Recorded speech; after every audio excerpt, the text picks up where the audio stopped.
Hello everyone, it's Mr. Brain, your friendly neighborhood gaming dad, and this is the final day of Island Raid for July. Well, day 4. Sorry, we do have one more day after this. Let's take a look and see how the fights are going before I get into too much of my own stuff.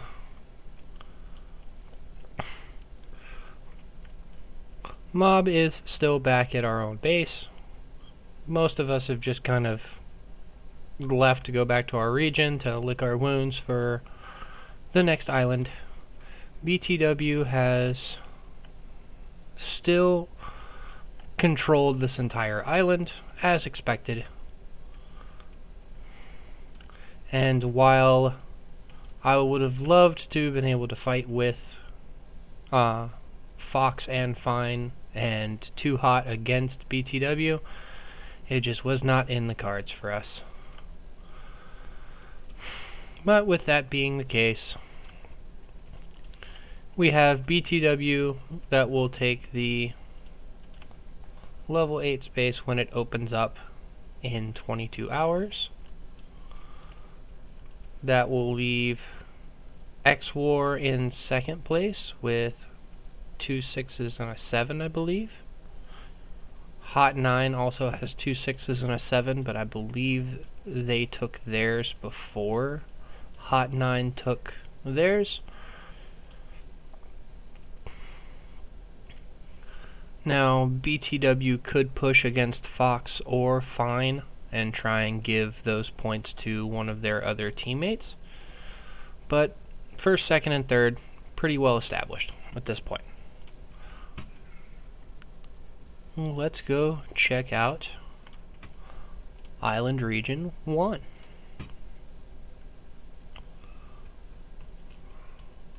So, Boone is not building to the level 8. It appears they are giving it to someone else this time. Don't honestly know the reasoning for that there. Likely they struck a deal with one of the other alliances to allow them to have the win, which, kudos for that, just wish I knew the reasoning. And it doesn't appear as if there's any other fighting going on in the region. Lost might be building to their level 6, but it's really hard to say. Currently, Lost only has one level 6. If they took a second one, then they would be able to place a bit higher. HNB is still holding on to their level 6. And there's currently no fighting going on between Boone and HNB. TBZ never did make that last connection here, so it looks as if they're going to leave HNB to their level 6. Maybe something will change later, but I'm not banking on it. Oh, hey, Smoke Alt. Pleasure to see you again tonight. But all in all, this island appears to be finished.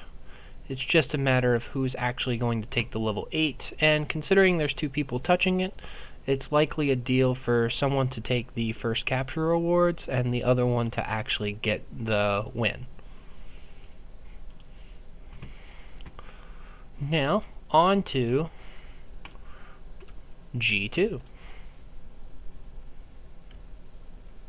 G2, we have, as expected, ANCS built around the world. They have cut back a couple of flags. They used to reach out to about right here, so they've probably cut back flags in order to reach other places. It appears as if ANCS built this direction in order to push back against KOGD and make sure that their ally New D could get a level 7 spot. So Murder gets a level 6 and a level 7. New D gets a level 6 and a level 7. 7LG is stuck at their level 6.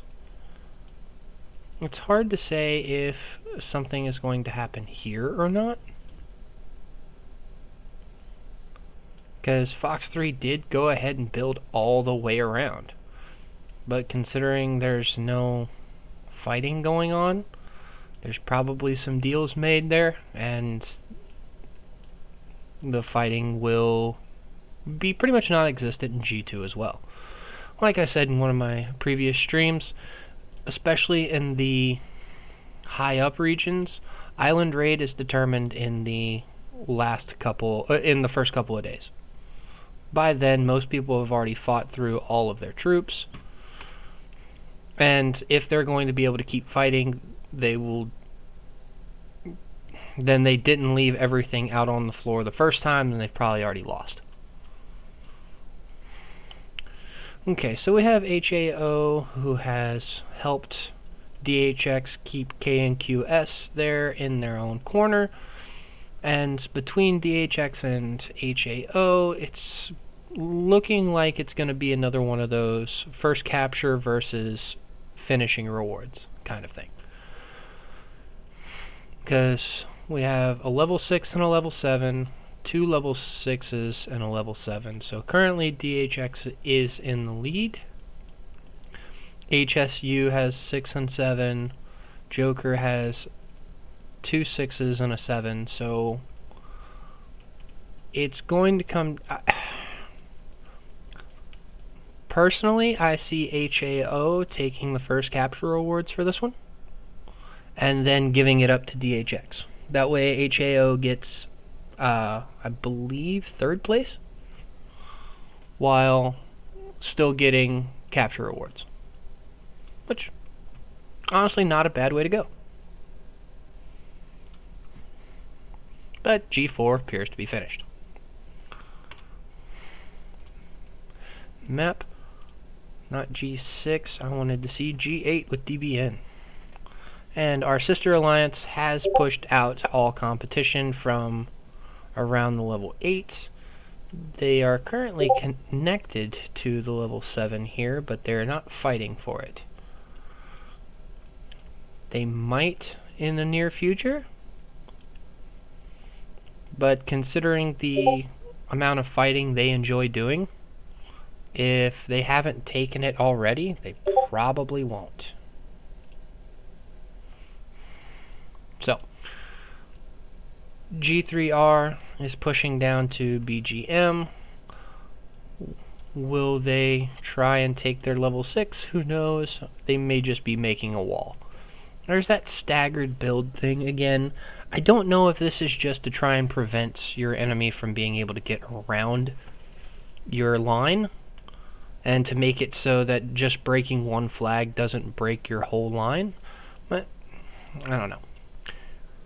Seems like a waste of towers, if you ask me. If you allow the enemy to build along your line, they have to spread out their defenses as well. So, as long as you have coordination, you don't need to be wasting towers on that, in my opinion. SDS, level 6, level 7, and they did go ahead and take that level 7 up here.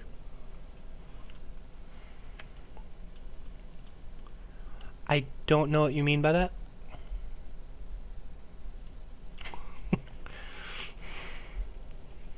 Not me over here thinking song lyrics.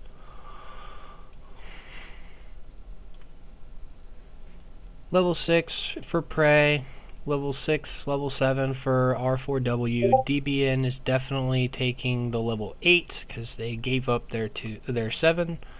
So we have DBN, SDS, and depending on who took theirs first, G3R or R4W for 3rd place.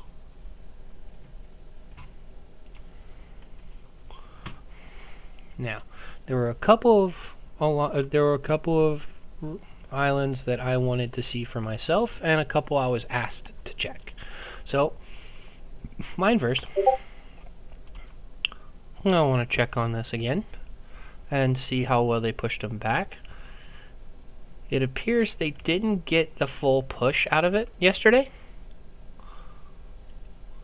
which is fine. They were primarily by themselves at that point, with Nova only being able to help with field fighting. So I imagine the rallying yesterday probably drained them quite a bit. But the fact that they were able to push back against an alliance that was bigger than them is really good. And it now appears as if they're going a different route with it. They have created... Hearing rumors of the alliance we were allied with sometimes betrays. I am more than happy to broadcast that kind of stuff to make it harder for that alliance to make allies later on. So, if you're gonna make an alliance, you should stick with it. I mean, even if it doesn't work out in your favor, breaking said alliance for the rewards for one island is going to kill your chances of making friends in the next one. Especially when people can't trust you.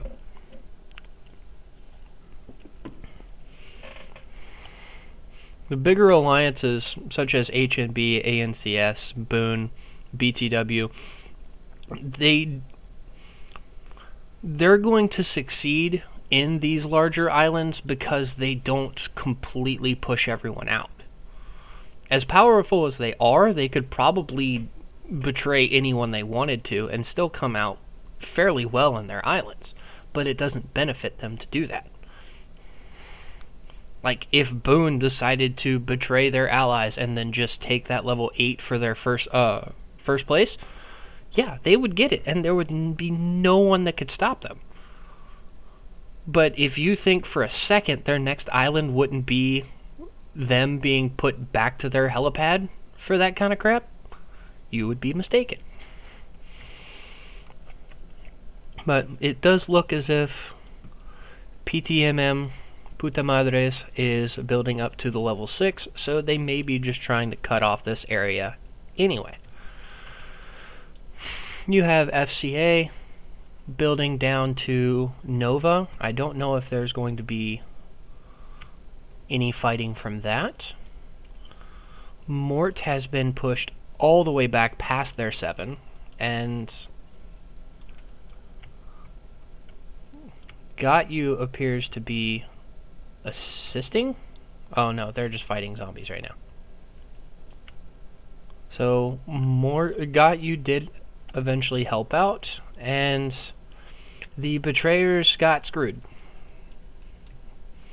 Mort got pushed back. Pros is stuck at their level 7 with some fighting still incoming here soon. So, we'll see how this progresses in a day. And because there's 2 alliances here, this is probably going to be a first capture alliance and a keep alliance.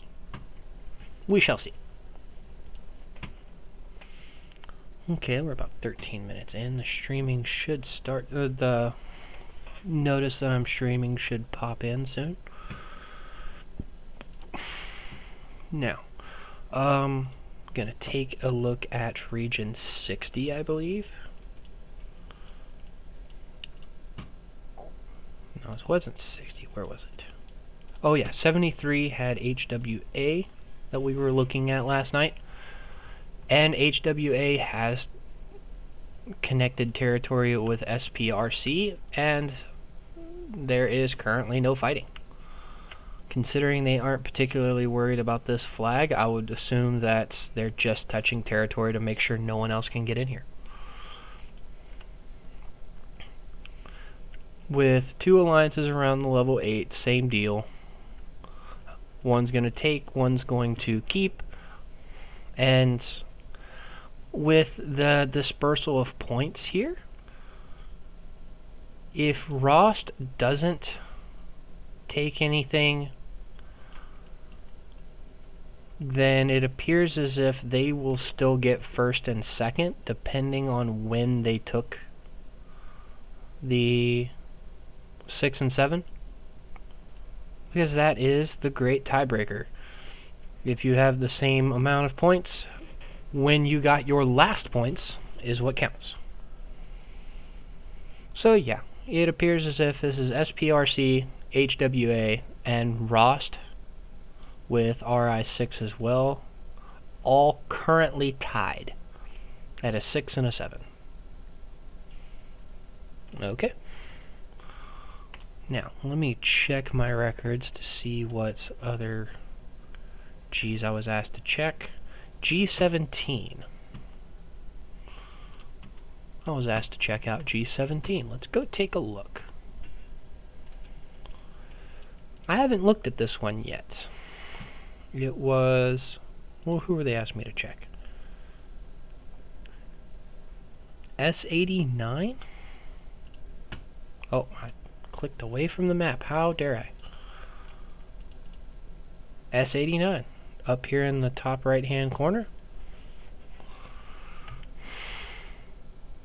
Now, S89 got pushed all the way back to their helipad. I was asked to check this one out because there was apparently one person in this alliance that was doing some amazing defending, and take a look. Ah, this person right here.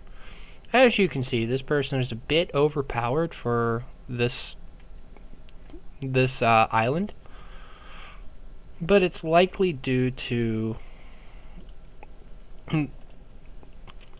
the entire alliance being a little bit on the lower side overall. Here, let me go ahead and take a look if it'll load. Yeah, 3.8. Here's the 3.3.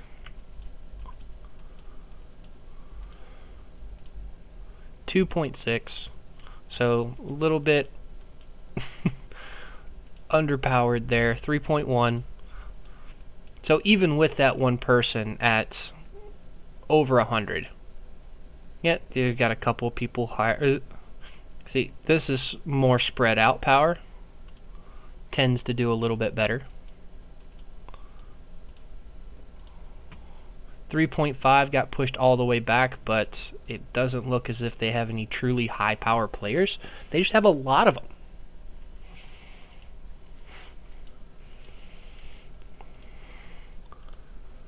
Lion at 3.9. This makes sense considering the amount of territory that they've built. They've gotten 6, 7, 6, and pushed all the way up to this 6. So LGHR and Lion definitely ran the gauntlet with this island. It's a shame I didn't get a chance to see that defense I was told about, but I can imagine being one of the strongest, if not the strongest in this island, would have made for a great fight to watch. Now, the next one I was asked to check out is G30. So, let's go take a look at G30.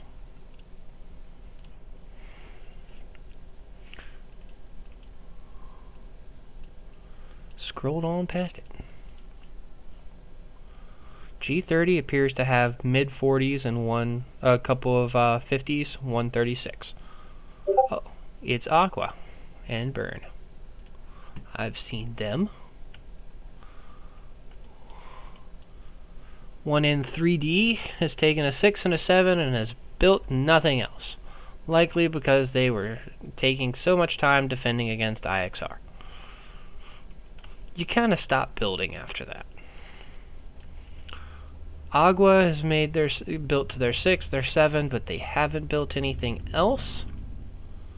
Burn has 6 and the 7 here. So this is a mostly friendly region. Oldie was left out of it, and BY46 was left out of it. But it appears as if everyone else got to have a little bit more fun. Oh, we do have something over here. They have sent back their troops off, so that's a shame. But it does look as if there was some fighting there to try and take the level 6 from Sun, because you don't build this without a reason. Let's see how many flags are here. You got 1, 2, 3, 4. Yeah, they were stacking up flags in front of this level 6 to try and keep them from coming around the mountain on them. So, first place, definitely going to be Burn. They're getting the first capture rewards and everything else. Are they coming over here to take this level 6 as well? I wouldn't imagine why they would do that. Unless they just wanted to control the points a little bit better. Because currently it is DAS in second place. And if they take those points away from them, they would be tied for second with 1N3D and Agua.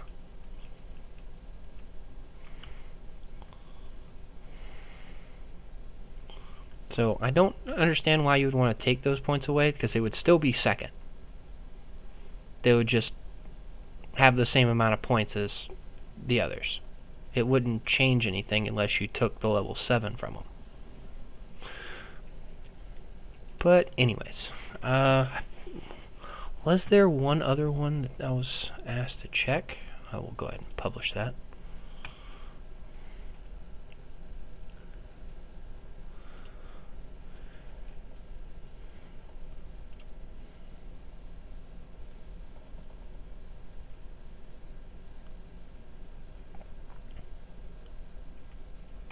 Aw. Nope. Okay. There was no other regions for me to check. Currently, I'm still just kind of back in my own area, so there was a couple of arena teams I was asked to check out throughout the day, so I'll take a look at those now.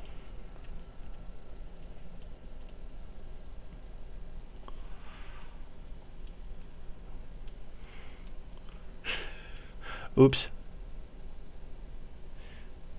Do you still have these 3 lethality reports? If not, those, any others? We're working off the same... All that matters is working off the same reports for the next steps. Let me see if I have those saved. I was working on some lethality stuff for... I do not have those. So I will let him know that I will make more this week with Z. Me and Z have a plan to test out a bit more of his equipment that he got for infantry troops, which is going to involve me hitting his shelter. And I'm really trying to balance out how much I enjoy testing mechanics in this game and how much I enjoy my troops not dying. Because my piddly little power up here at 54 million, which will be back at close to 60 million by the time all of my troops come back, is going to be hitting this one's shelter that he just stacked full of infantry armaments, and he wants me to test it. So I will do that next week for research purposes. And pray to God I don't, here, let me make sure I don't have any that are expiring. I was completely devoid of being able to look at this earlier today. Sometimes I hate my job. Let's go back to at least 2 hours so I can give myself some time.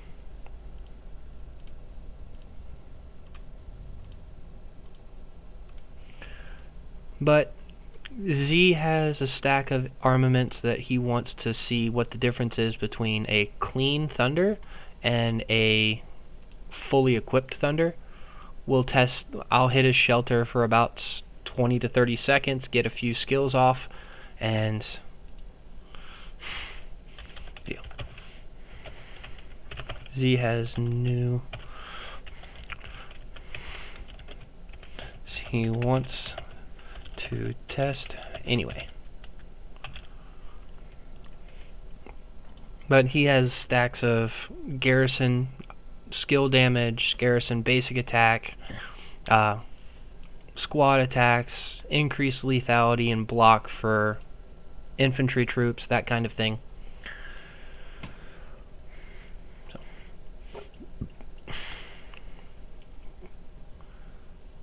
Let's take a look at this. He asked me to check out his arena team from a separate account, so let's take a look. Well, right off the bat, there's two issues. One, Catherine is a better lead.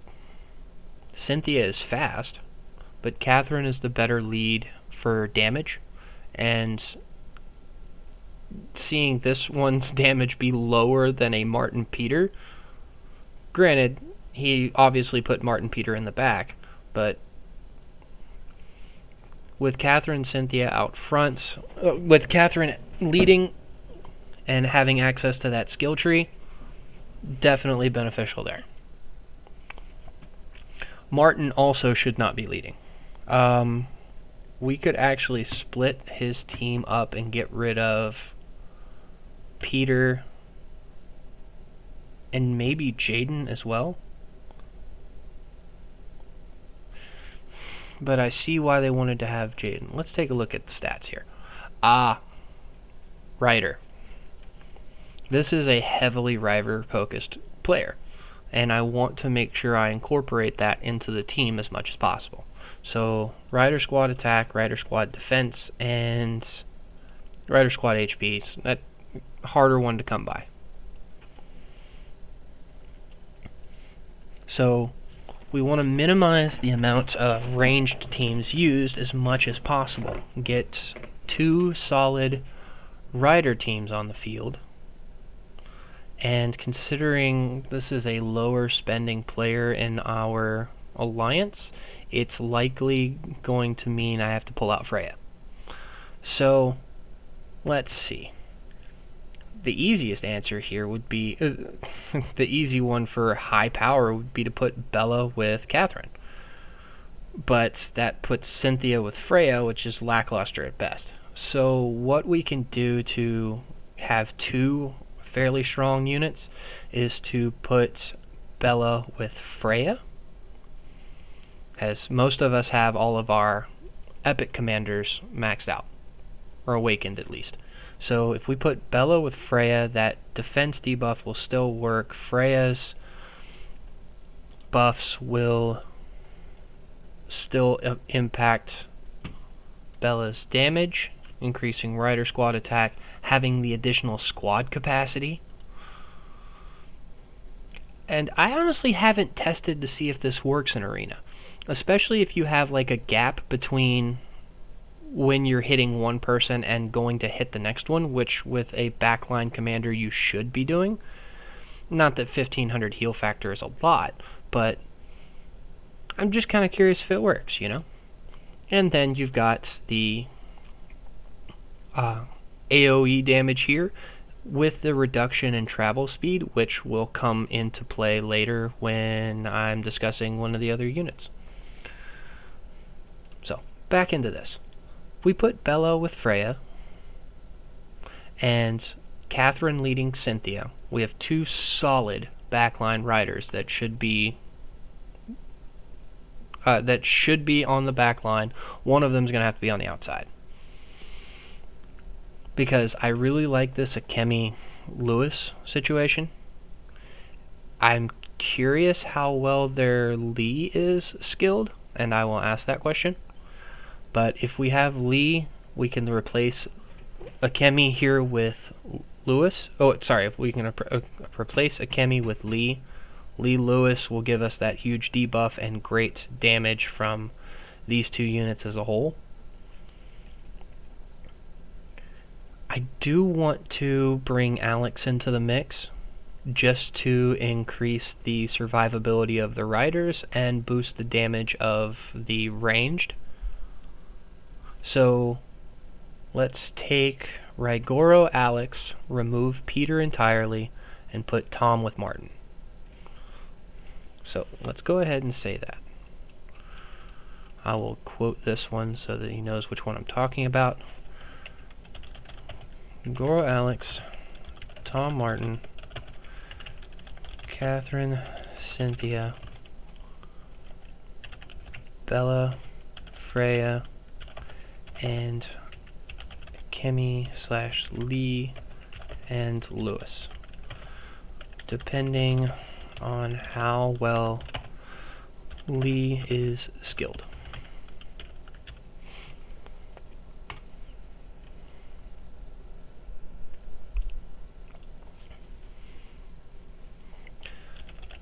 And this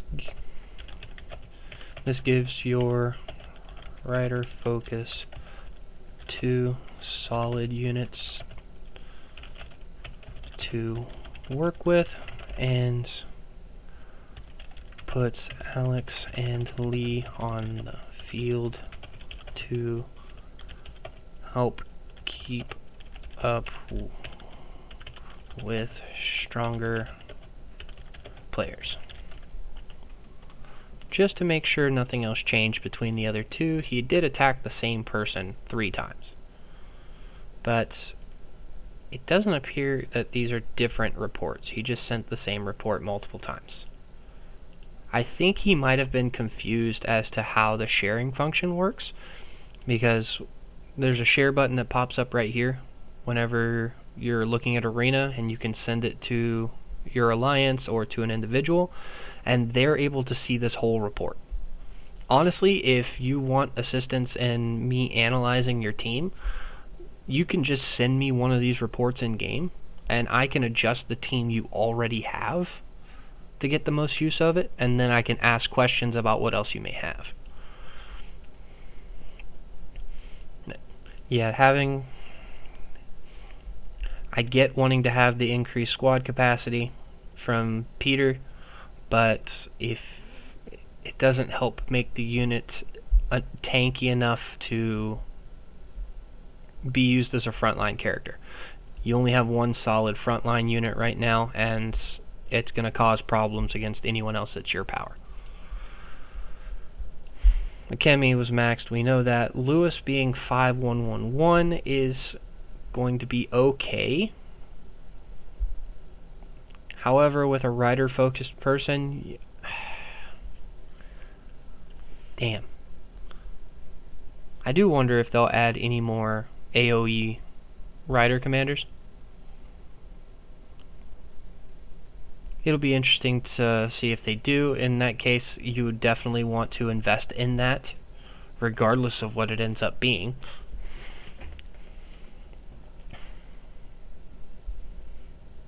But I believe that this setup right here is going to work best for them.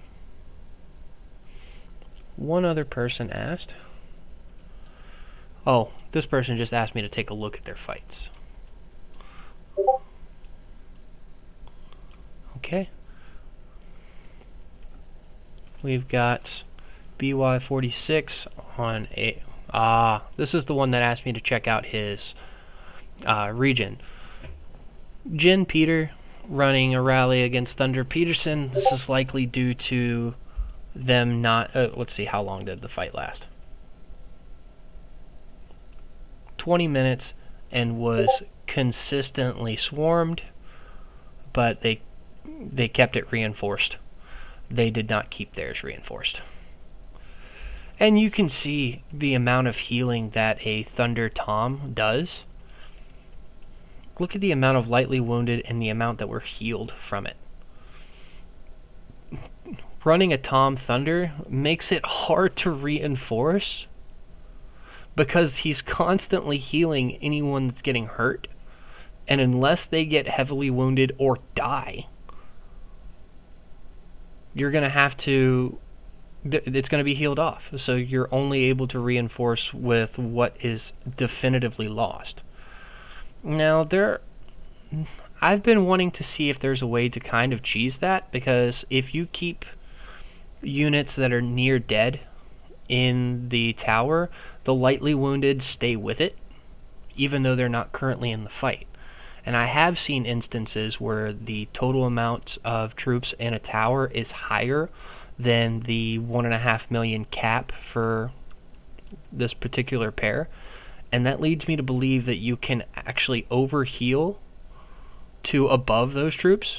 So I'm kind of curious if you can leave those lightly wounded troops in, replace other units with brand new ones, and then when you go to heal, you're actually healing up the ones that are still in there to get it up to 1.6, 1.7. Try and force that healing to get you back above 1.5 million.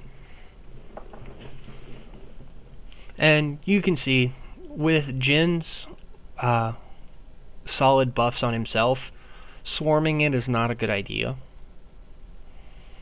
Because he raises his own attack power by 50%, I believe. I believe these are awakened. And you're already dealing with 1.3, 1.4 million troops with your 250,000, 200,000. Yeah, none of these trades are going to be good for the person involved. This Rygoro Russell stayed in there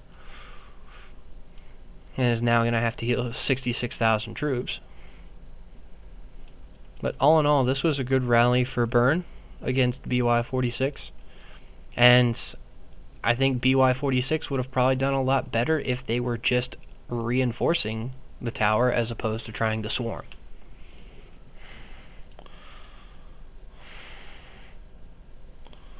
This one went a lot quicker, 6 minutes. Ooh, no, I have not checked out G7. I will do that right now for you.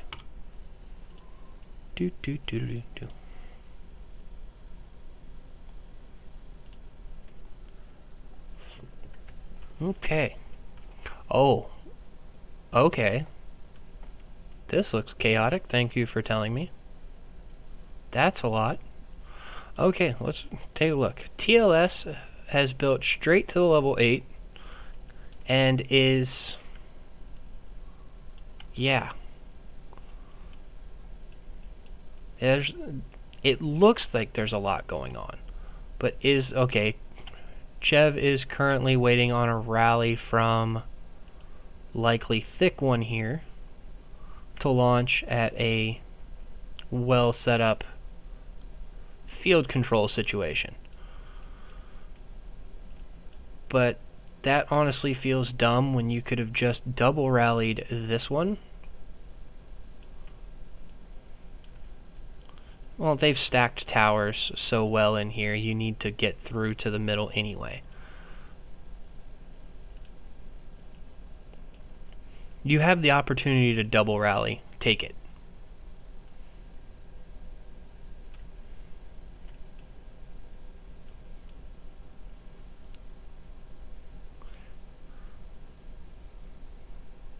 You should turn around and fight that. On counter damage alone, you were out damaging them. And you made it into that tower.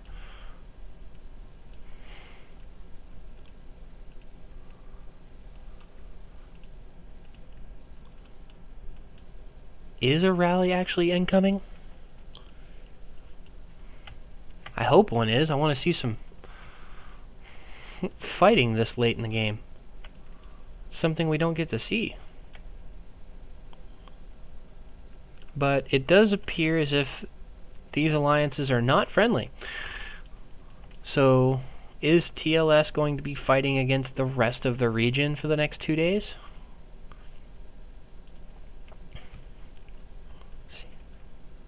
Are they going to... it looks like they're going to leave them to this territory. Oh, hold on. We got something here. DP-39 is trying to take down a tower while not having field control. If you've seen any of my streams from earlier in this island, that does not work. Now, I do love that they sent an infantry... well, it's not all infantry. So you can tell they didn't lock it out. They paired a Dut with Thunder in order to counter the field control. And you can see that the rally is getting some amazing trades on the people that are trying to swarm it. When you're dealing with a rally like this that's full infantry that's designed to be swarmed, counter rally it. Don't swarm it because they're gonna kill you. Infantry is really good at that. They are really good at hurting you for trying to hurt them. That's why I'm really excited to build up Eddie a bit more and test him out in arena for counter damage purposes. Oh, here we go. We got a rally. So they weren't going after that one. They were going after this.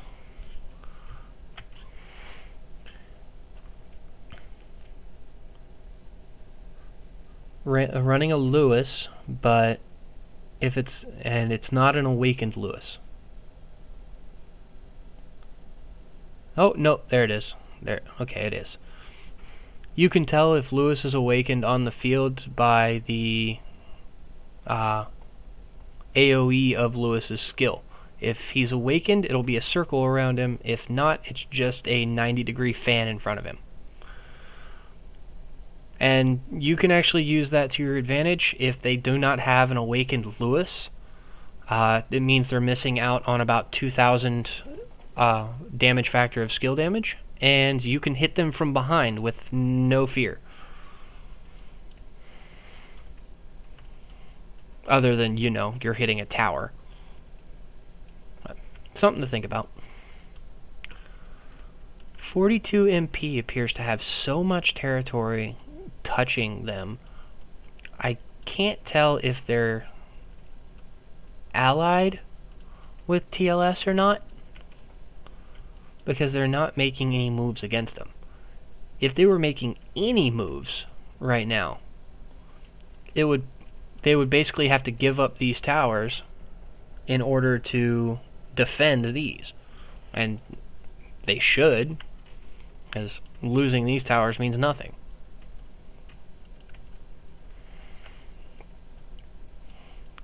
That's why I kind of believe that 42 MP is allied with them right now and built over to Chev in order to try and assist if they're online. They just aren't right now. Or at least not active there. They've also built a kind of wall to stop EXEO from making it to the level 8. And unless they go through 42 MP, they're not going to make it.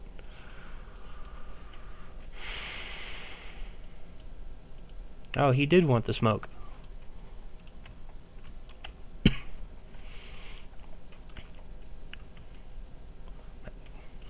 But we do have Chev, we have D-Day, and we have God W in direct contact aggressively. You don't build back here unless you are planning on fighting them.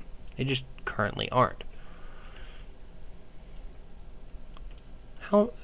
Let's take a look at this real quick. Because how is TLS fighting on this level? You have 5.4. It's nothing to scoff at. 4.0. Kind of understanding. 4.6, definitely understanding.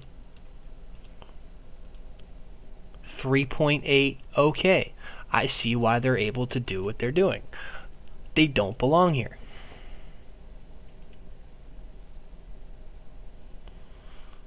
Yay, elite hero fragments for elite heroes that have already awakened.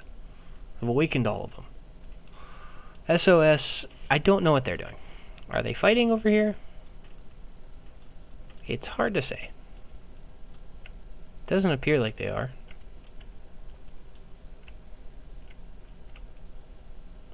Yeah, it doesn't appear as if they're doing anything. SOS is kind of just... They got kicked back a little bit. So, don't know what's happening there.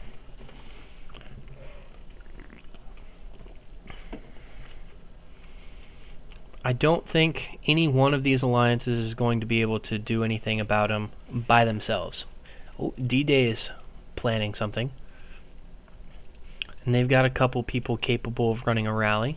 Ooh, Scout Pilot. There we go. Scout Pilot is heading over to pick up that wonderful attack buff, which means they're planning to attack. And they said no, which is smart. If you can keep your enemies from getting those kind of attack buffs, I would definitely do it, even if it does feel like a dick move. 6% attack is a pretty substantial buff. It may seem like a very small amount, but you've got to think of it on a turn-by-turn basis. If you're dealing, I guess, by my math, if you're dealing 2% more damage to your enemy per turn, that's 2% less troops that they have to hit you back. And then when you have 2% less troops for the following turn and still getting hit for 2% more damage, you die that much faster. It stacks over time. So yeah, if you can prevent people from getting buffs, prevent them. D-Day Scout Pilot will likely launch a rally here, and ooh, that's something I can tell you all about. If you can get some coordination with your with a friendly alliance on double rallying something, there is a way that you can time your rallies to go off near or at the same time. What you do is you have both of them set the rally, both alliances set the rally when they want to. The tanking rally doesn't do anything differently, because you do want one rally to take the brunt of the damage. My choice would be a Bella Sven rally, because it's still capable of doing damage, but Sven has so many great damage reduction buffs he can take a hit. So you have one alliance run a Bella Sven rally. You have a high damage team run a Chun carry or some other kind of ranged unit that's a lot squishier. But you have someone from way back here, say like this person right here, send one troop. If he sends one troop and then they fill the rest of the rally, as soon as you see your teammate leave their city, since it's close enough, as soon as, say, Thick One's rally leaves, Scout Pilot could immediately cancel that one troop, and because everyone else is there, it would leave as soon as he wants it to.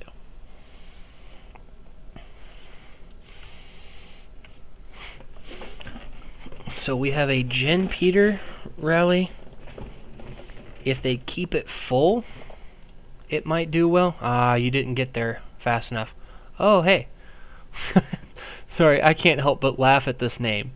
If you all know what this is, more power to you. Pebcac is computer speak. Well, funny computer speak. But anyways, Thunder Lewis, oh yeah, they're not going to be okay with this. This definitely needs to be a double rally situation.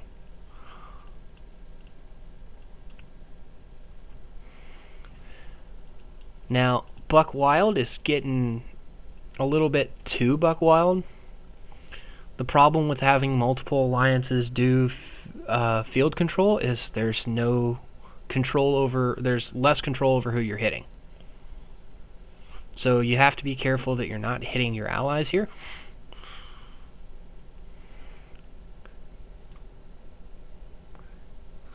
This person right here running a Jaden is ballsy. Oh, yeah. Ugh. You saw that 15,000 damage on each of them?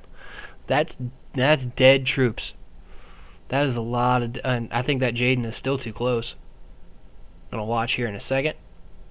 Yep. Oh, that hurts. They're just watching it happen.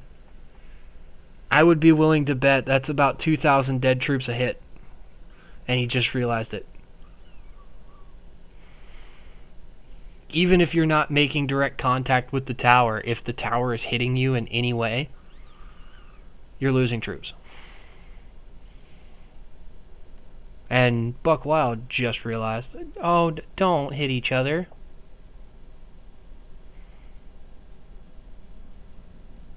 See, that's what kind of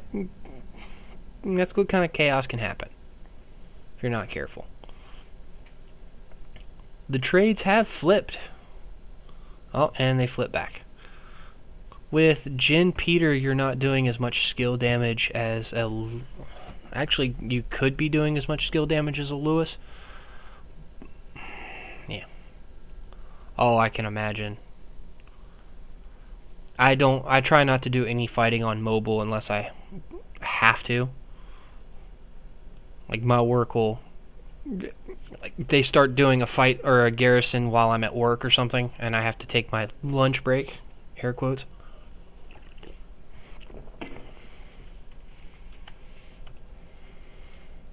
Chev needs to launch a rally at this. Gen Peter is not doing well.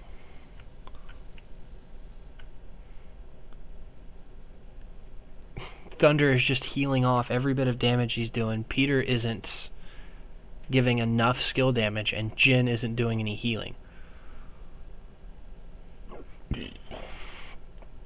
Yeah, this definitely should be outdoing Thunder and Lewis in basic damage, but it's not.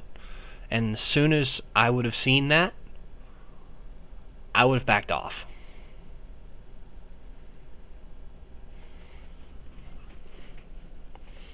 But I don't have Jin, so...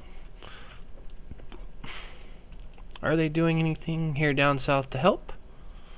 No.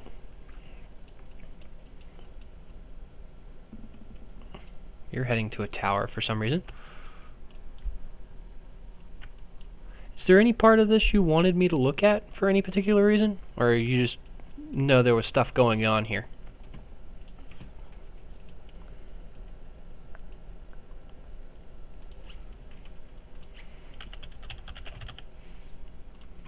Yeah, just stuff happening. I appreciate you letting me know that stuff is happening. I'm happy to do stuff. There was one other... I thought there was one other person that wanted assistance.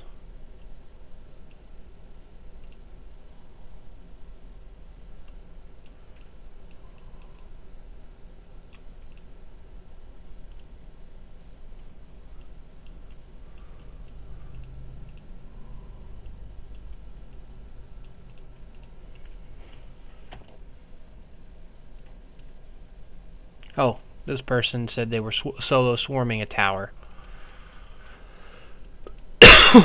And this was just one of his marches, because as good as Bella Catherine is, it's not going to beat Thunder Tom on a tower with double the troops for no reason, so you know he had at least 4 other marches here that we don't see.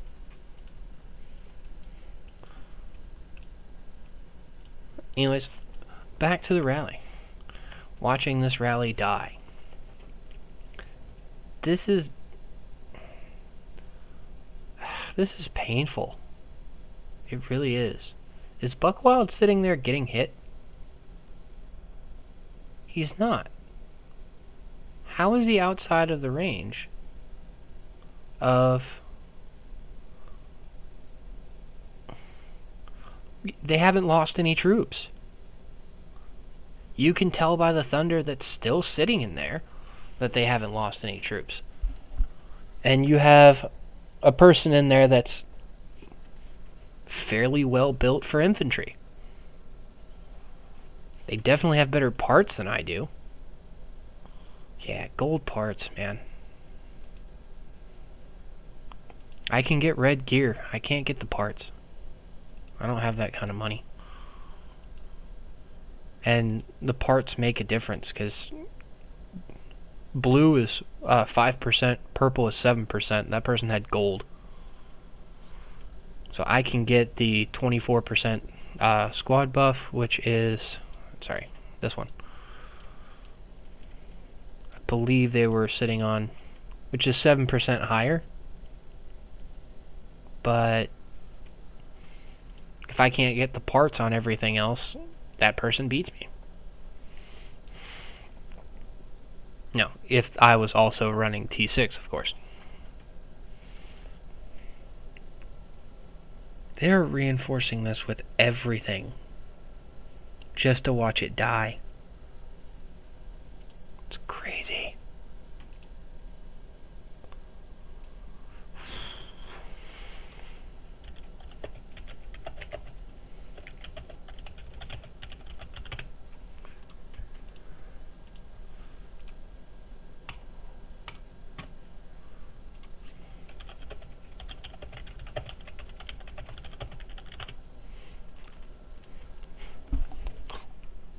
Let's let friends know What's going on?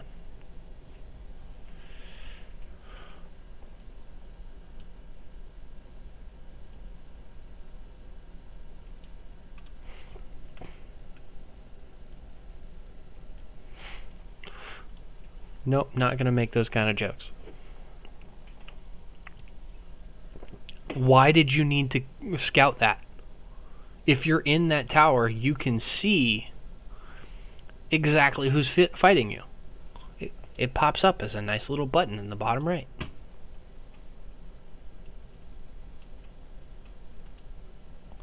You can see the rally size. There's no reason for it.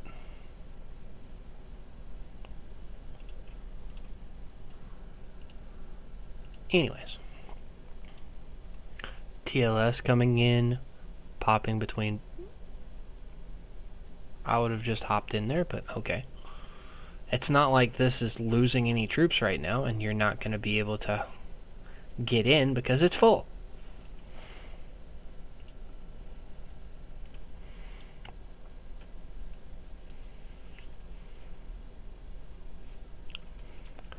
This is gross.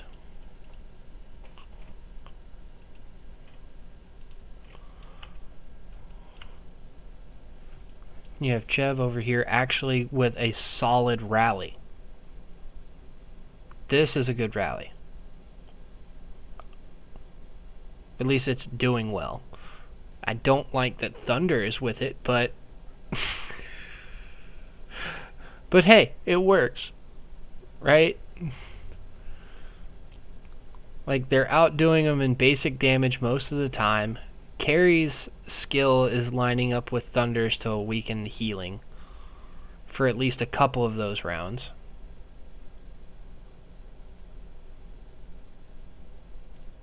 And running Thunder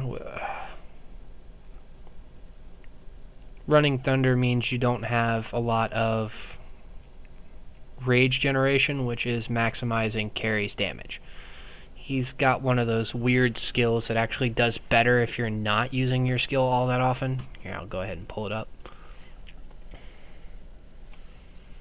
think it's this one right here. Increases skill damage by 1% every second, or 3.5% every second, up to 38.5.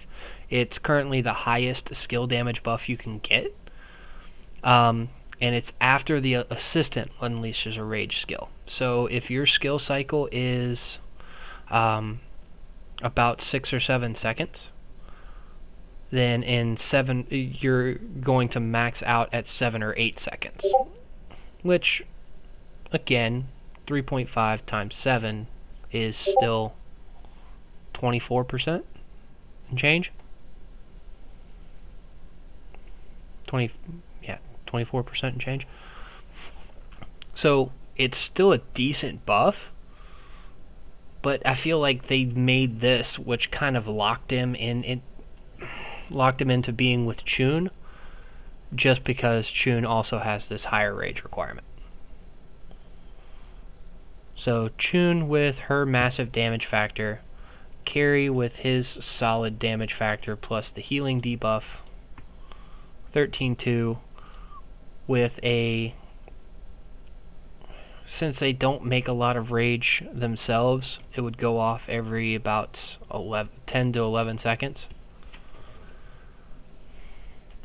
So you're going to pretty much max this out at 38.5 plus Chun's, I believe, 25?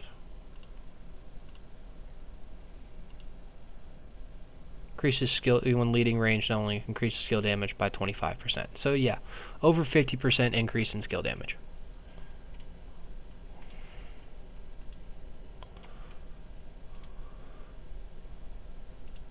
Huh. People buying rebirths or something? Anyways.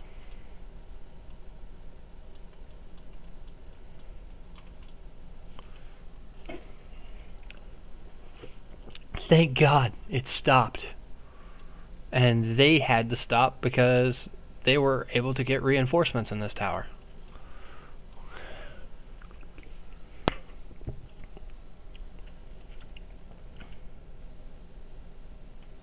I kind of want to just message one of them. I was like, why aren't you double rallying? I'm watching this BS right now.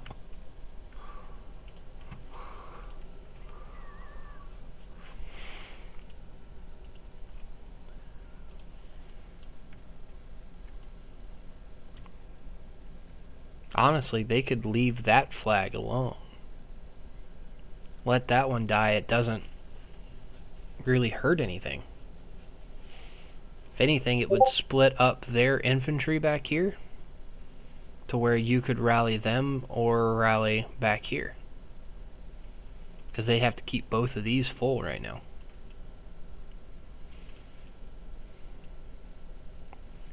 D-Day's in a better position because they have only one flag that they can touch. So, what's going on? I'm getting a lot of Discord stuff.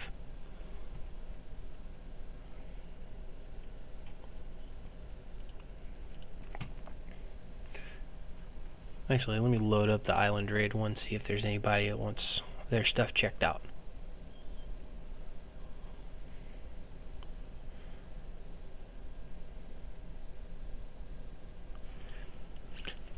It unlocks for you.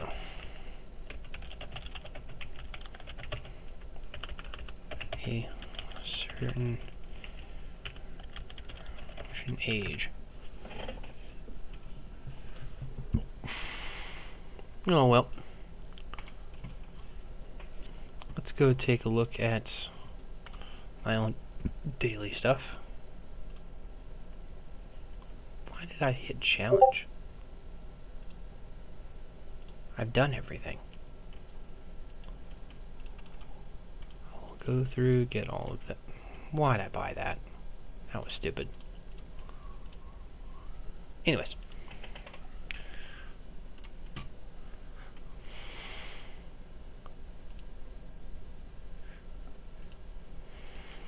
It's really sad when I have to go up against my own alliance mates because I know that 20 and 21 million power here means a lot more than 20 and 21 million power in Ultimate Showdown. That's why I love Ultimate Showdown so much. It makes me feel so much stronger. But everyone here knows what they're doing. Anyone up in these top ranks earned that spot. So I can't look at 25 million here and think, oh, I might have a chance to beat that. No, Naruto's going to kick my ass. Here, I just want to make sure. I haven't fought him in a while.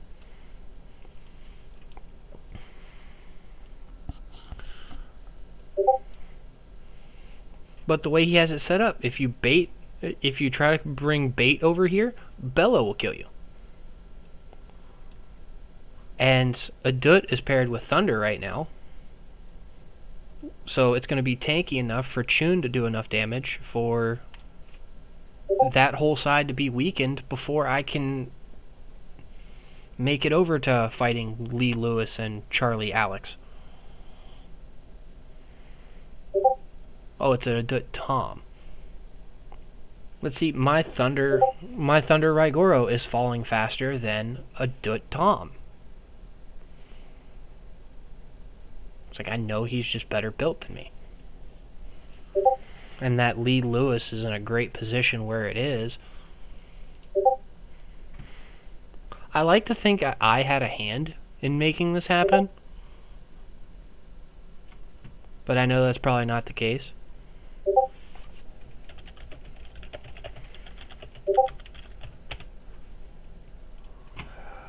Muting the server. Mute server 24 hours.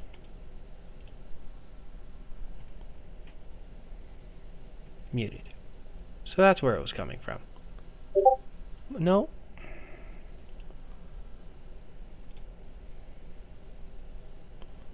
I'll mute you for 1 hour. Sorry, I was testing out another mobile game for the creators of Doomsday. And honestly, it requires a little bit too much activity even for me to play. I don't know if you all have tried out Vikings Rise. There's pros, there's cons, and then there's the fact that if you're not playing constantly, you can't be a good free-to-play player. You can't. There's too much going on that you will miss. Yeah, the Viking one. Honestly, I like some of the ideas that it puts forward, and I wish some of them would get implemented over here, but others, just no. One thing is radar events like this reset every 8 hours, and they don't stack as well as these do. You could pretty much stack like 2 days worth of radar station events here and still be able to do them all. There, you get 3 sets and it's pretty much done. So if you miss a day for whatever reason, you're missing free rewards. They have free troop options, but if you're not online every 8 hours, you're gonna miss them. It's just, I feel like it's more punishing inactivity than it is praising activity, if that makes any sense.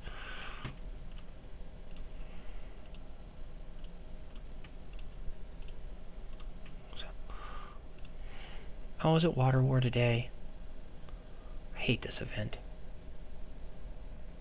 So stupid. Crisis Aid Preview will start in 2 days, as expected. Actually, let me check the event calendar. Is anything else new happening? Coming up? Oh, hey, look, it's Darkseal again.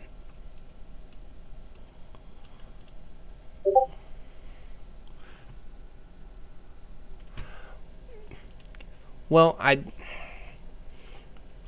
basically, if I come in here, I haven't done mine in a while, but I need to do my weekend ones, so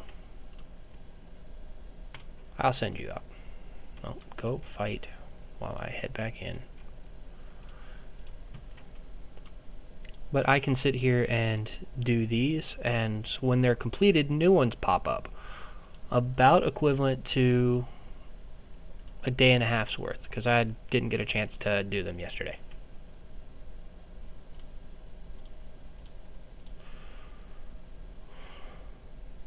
And because I don't have any events going on right now, I'm just going to fight it with one.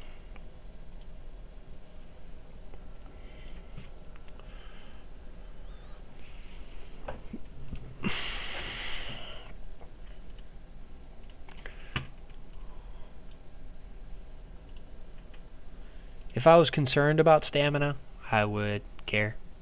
But I don't use my stamina enough. And with a lot of my troops still in the hospital,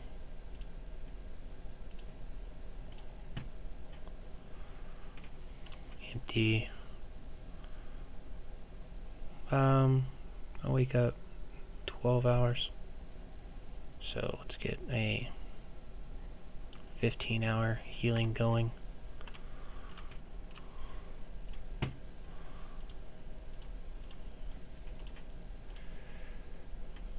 Oh, that's a good one.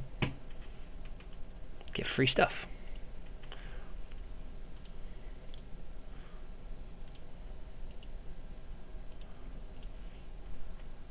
But I can keep doing this for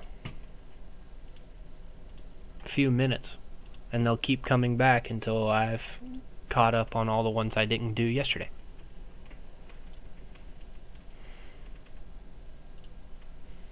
But yeah, if I did the math right, it should be about 2 days worth of them.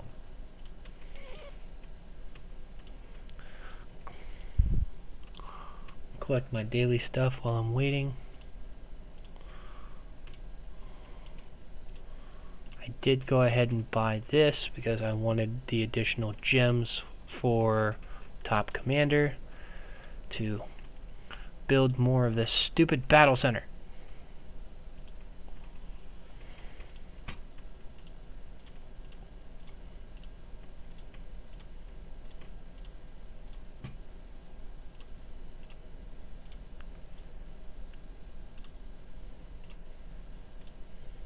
But yeah, if you don't log on for a day in Doomsday, it doesn't feel like it's the end of the world.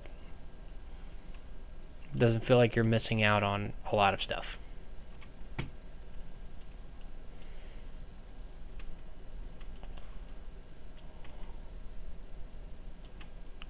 Yes, we did. I did not get it.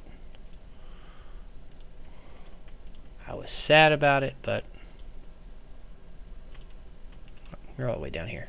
Let me remind myself what the lightning skin was. So March, no.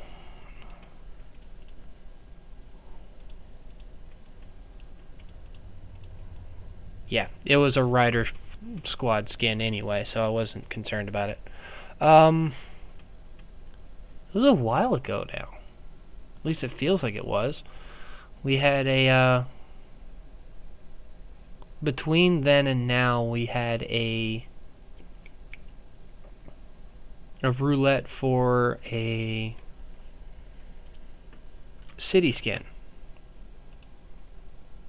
Yeah, but it's been a bit. I mean, it's a nice skin. Let me see. Go back to this. Why? I wish I could turn these off. Don't get me wrong, I like free troops. What am I supposed to do with tier 3?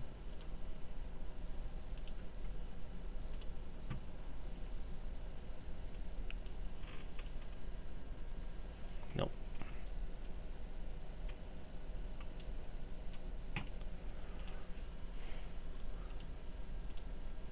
I got lucky with one of the skins that I really wanted. Yeah, I wanted the Ash skin for the counter damage. And I had to miss out on the Clamor one. I was upset that I didn't get that 2% HP buff.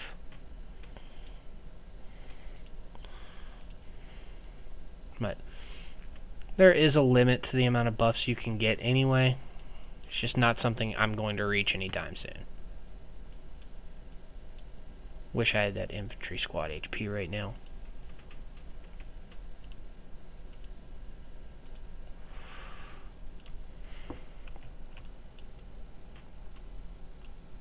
It does make me feel better about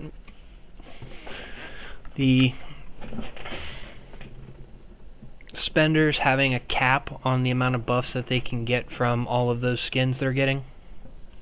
But I still know that it's going to be a while before they reach it, and once they do, it's going to be even longer before any of us plebeians catch up.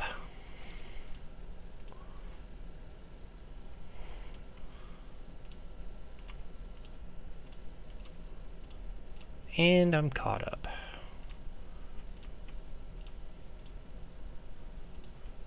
I will hit these last 3 and then go back to G7 to see if there's anything going on. Map, battle overview, G7, view.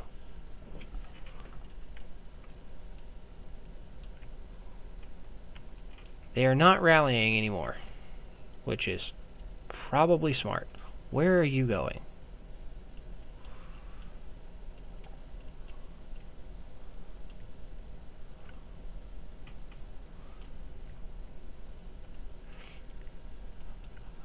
Okay, this means that at some point TLS had this territory up here and got pushed back this far by Chev. Look at that. They had this Alliance Center sitting back here. They haven't demolished it. Like, I would never have put this thing this far forward. And yeah. And he's gonna make it all the way there.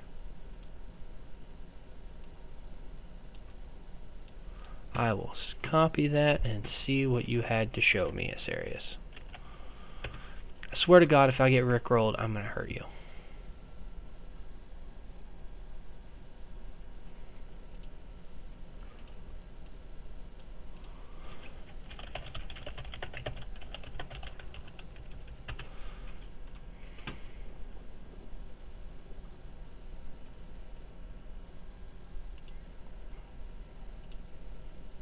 Oh, let me get it. I got random relocators.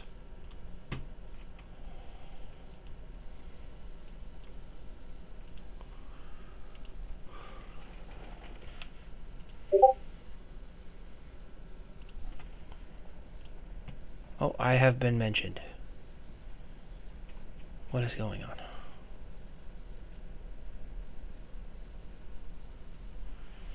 Okay. Oh, let me look. Hey, I met that guy. Ha! We wore the same coat to a...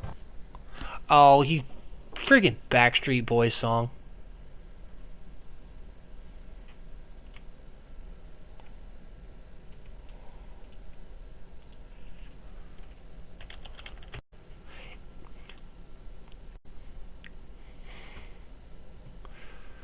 Random relocators are extremely useful because it doesn't require any planning. Go in your inventory, click the button, and you don't have to worry about being attacked. You know what? Let's play some background music if my computer is going to let me. You'll have to forgive me, it's going to be my nostalgia playing.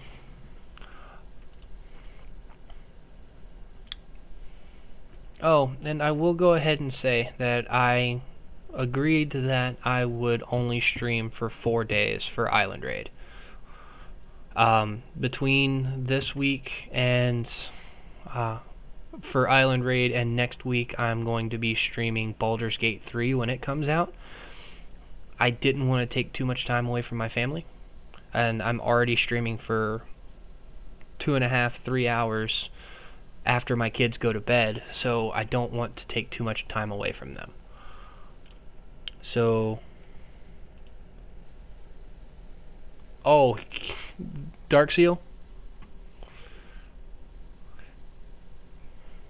They back off when you're red and then attack you again to zero you out. No, not ad-free music. Let's play the... Too loud. There we go. Yeah, you can time that. It's wonderful.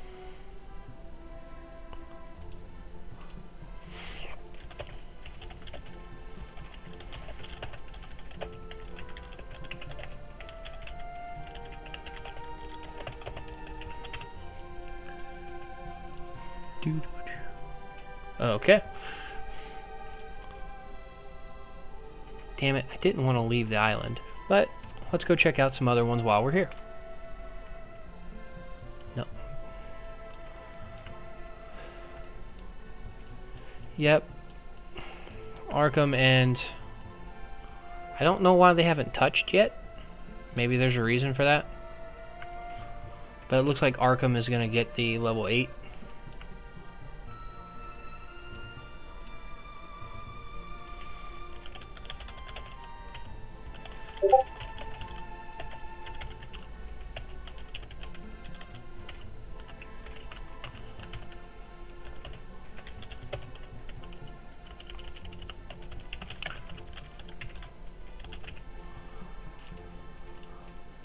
What do we got here? Nothing. Like, there's not even an attempt, and this is sad. HMB is going to hold on to their 6, and they definitely earned it.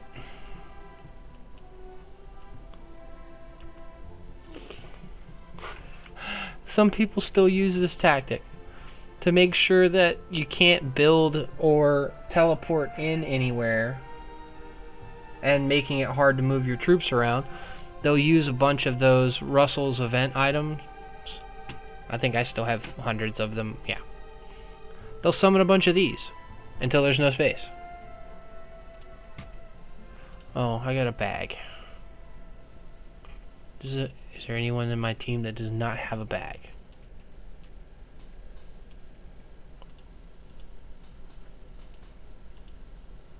Tom leads and he doesn't have a bag. Oh, he has a green bag. Oh, never mind. Manage. Rank that up.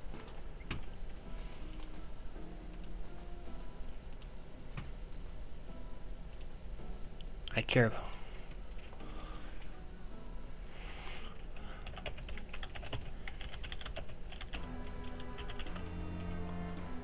Ah.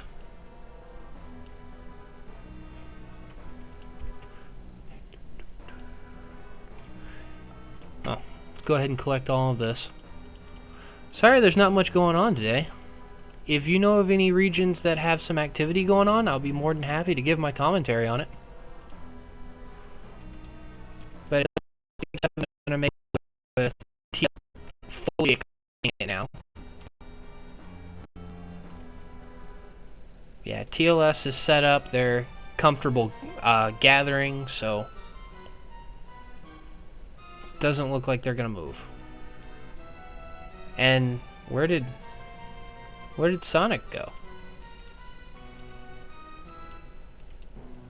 He backed up?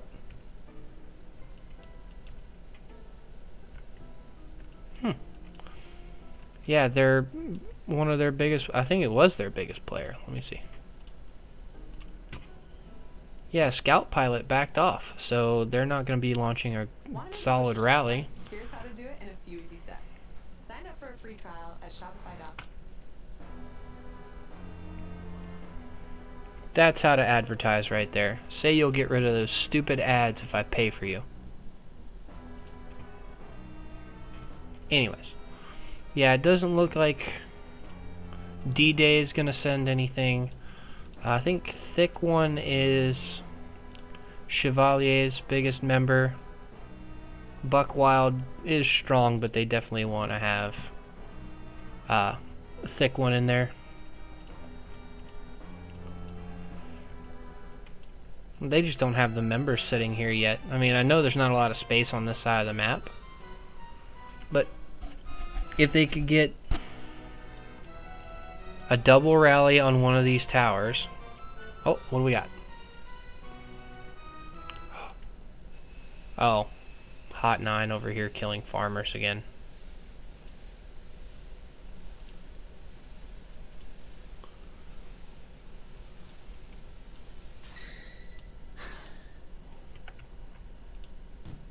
Hanky over here causing panky.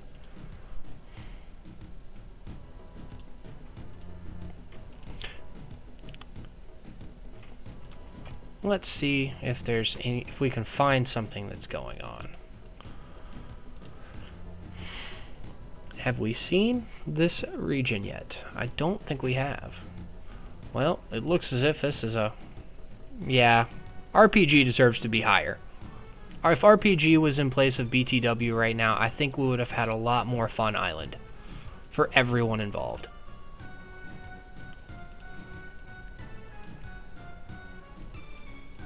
RPG, that's a lot more power than I've seen out of them. I thought that they had some members move to a different region recently. Maybe I'm mistaken. Okay, RPG would have been a one-for-one trade with BTW. Forget I said anything. But yeah, RPG was going to run away with this one, and everybody else is fighting for second place.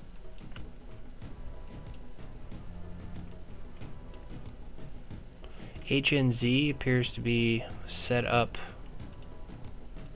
for this, but they're not making a move on it right now.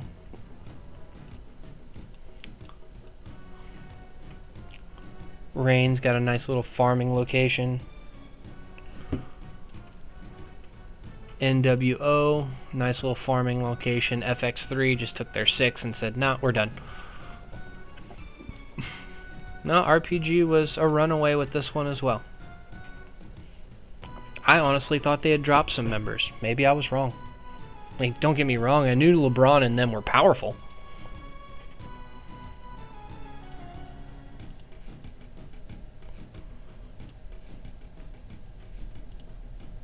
But yeah, it would have been a one-for-one trade. So, that means ANCS, BTW, RPG, HNB, and Boone all need to be in the same island. Have I checked out 5 recently? RCCO, Duff. Okay. Grow took over and is currently trying to break, or at least built back to break, but they're not actually doing anything.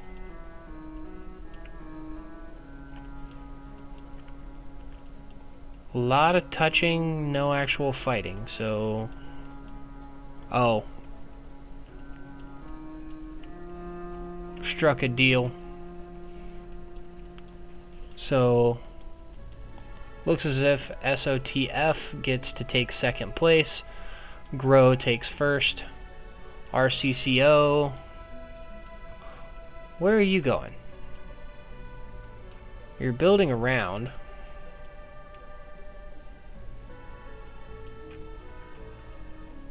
So maybe you plan on going over to take Sims level 6? I don't know. Duff gets their level 7. Which... Kinda sad they aren't doing better, but... Because... I know he's not scared to fight.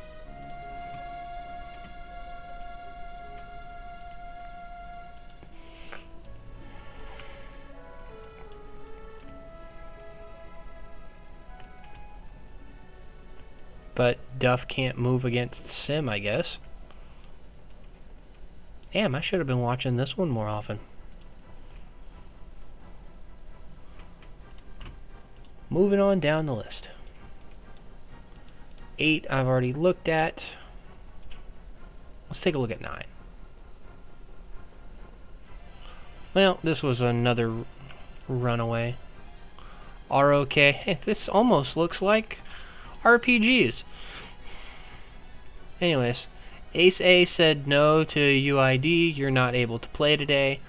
But IWF took Ace's level 6 willingly, or there would be a lot more troops here.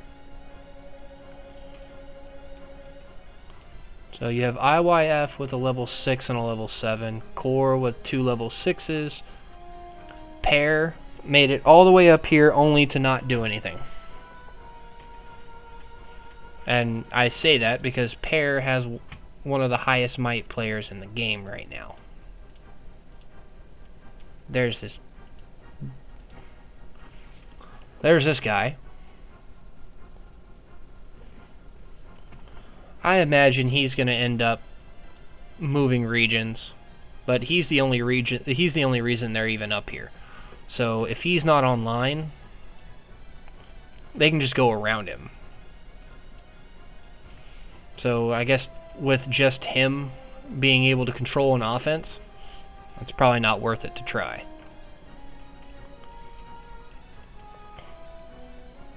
We got the otakus down here. Actually not gaming, which is weird.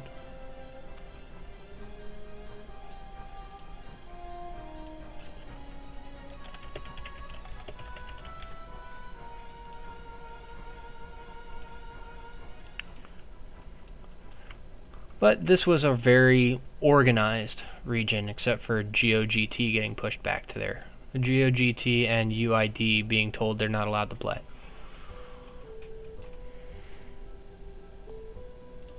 On to the next one.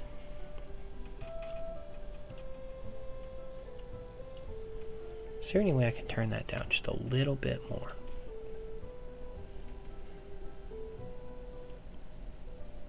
There we go. I don't want it to be too loud for everybody.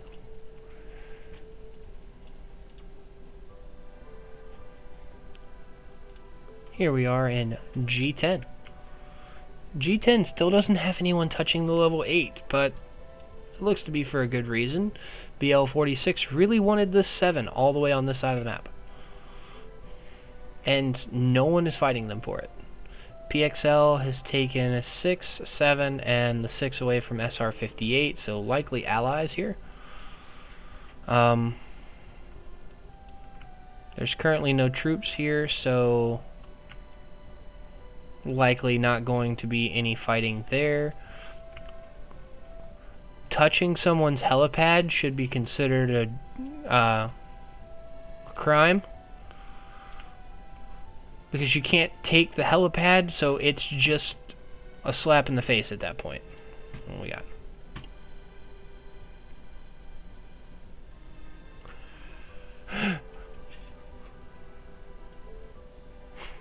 We're already last. We took away our level 6.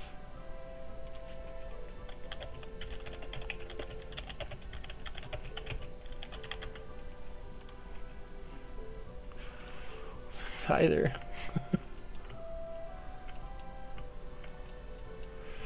Joker 1, TH45, AM. So it looks like BL46 is going to take the level 8, maybe share rewards with PXL. They appear to be building to something.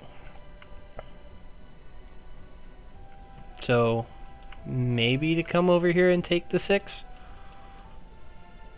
If that's the case, then PXL would get the level 8 in order to get some rewards.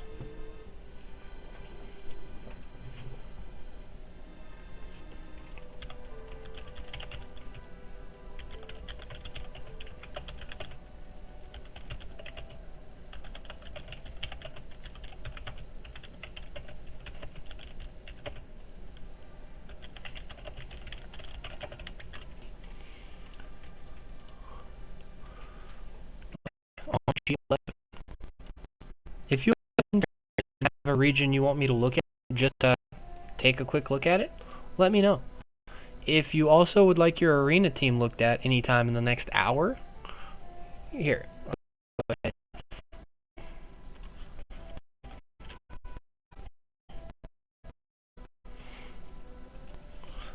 Put that down here. 0, 8, 1.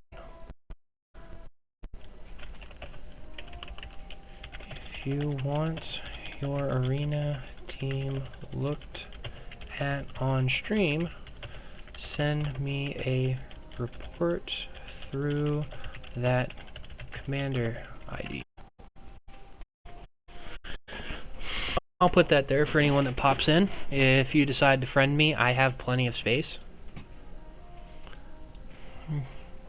Even taking a village back and forth, you end up last in that point ranking. Meaning if you are on the island and you know everyone loses their village, don't even try to take a level 6. You'll be the highest rank out of all of those who lose it.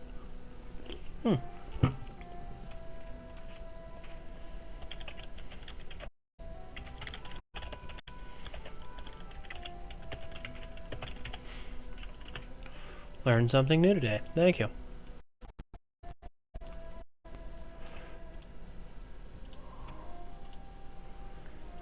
I'll collect all of that.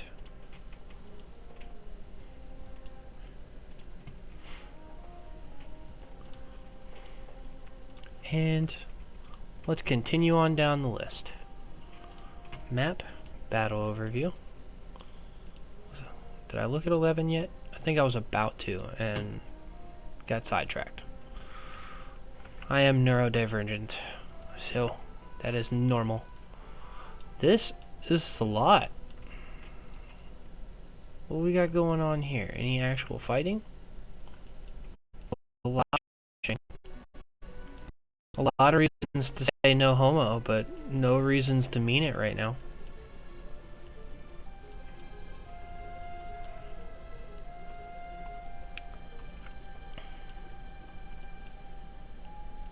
It appears as if WORR is capable of really hurting Dev B's position at the level 8 from where they are. If they touch this tower at all, it would cut off their connection to level 8 and make it really easy for any of the other alliances to kick them out. I do wonder if there's going to be any fighting over this. This is a mess.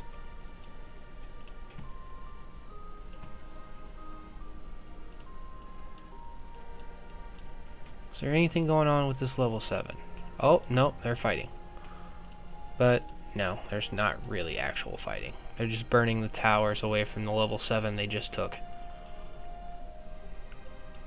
Yeah, they're burning them all simultaneously. So, this alliance is no longer allowed to play. What's going on? If this is G3 again.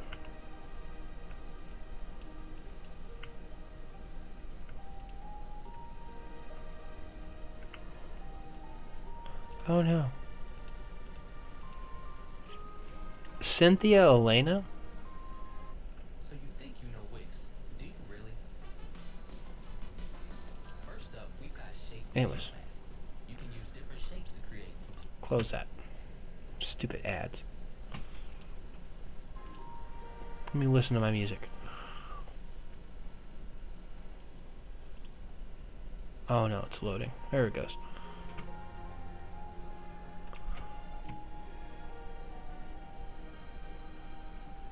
I think I reached, but my alliance is not eligible from what I read. Correct.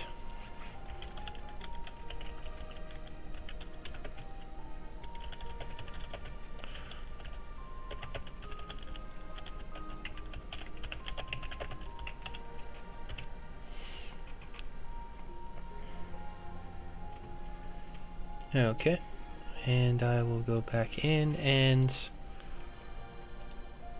check out region 12.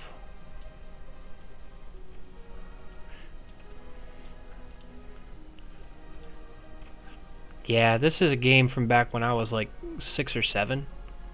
I think this game came out in the late 1990s, and it still brings me back whenever I listen to it.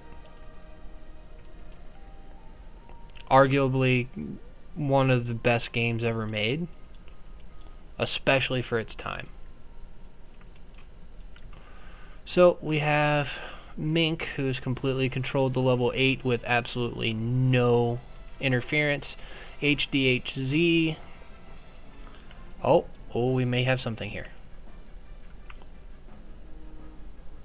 We have Lint Liquor here causing problems.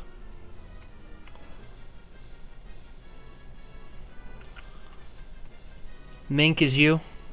You've had no problems with this one. No one's come to play with you. All of this is your farming area.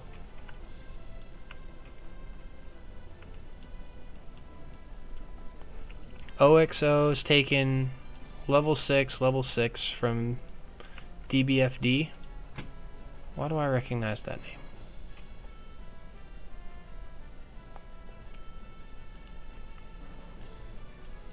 Oh, I can imagine.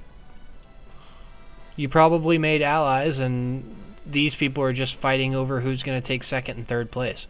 So you have Fire, who's taken 3 level 6s, and OXO, who's taken 2.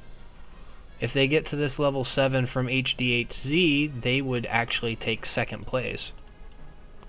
So we can actually see if something's going to go on here. But they're slow building it. And no one's going to stop them. So it looks as if they're going to give it to them.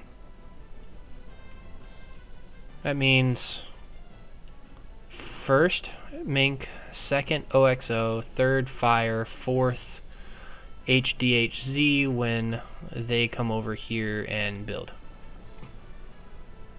Oh, I imagine. I remember Mink. I want to take a look at the power you all had. Yeah, Jenny can say whatever the hell she wants.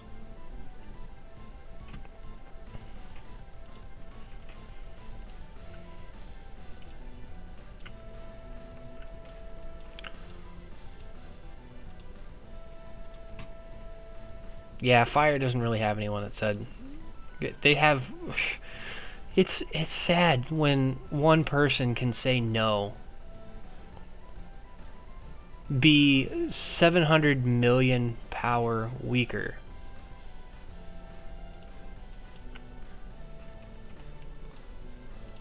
And one person still has the power to say, nah, I don't want to let you. When you're, yeah, okay. Do your best to hold on to that person. I guarantee you HNB or Boone is already talking to him. Already. That high up, they're able to move out and head wherever they want. And because they aren't the 5th strongest person in either of those regions, they can. There's going to be no restriction. Fire is just over here pissing them off. They could get 1 or 2 more kills by taking this tower, but I still think touching someone's helipad should be a crime. I would rather you call me a slur.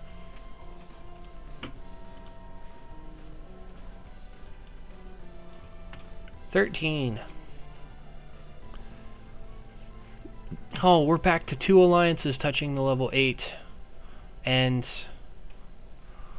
we got a yin and yang situation, so they're not going to be fighting. Unless there's going to be some betrayal. Jenny is Big Bertha. But see, thing is, if Jenny ends up in Boone or in HNB, they're not even close to the strongest anymore.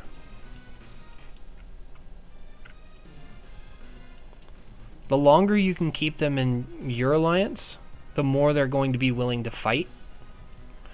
So when H&B or one of them does recruit them, they're going to be gung-ho to get out on the field. I feel like a lot of players in their current region, like in 4 or 10 or 16, they've been playing with each other. So they're like, oh, I'm just kind of a little fish in my own alliance. And they're not as willing to fight as people who have been... They do love to fight. I've just noticed that the people who come in from outside regions tend to be more gung-ho to fight than the ones who stayed in there, if that makes any sense. Like Captain Tony with Boone. He's on the field as much as any of the Boone players, if not more, despite being quite a bit weaker than a lot of them. Because he was with us, and he was the big fish for our region. Now he's a little fish in a big pond, and he's still playing as if he's a big fish, and it definitely helps.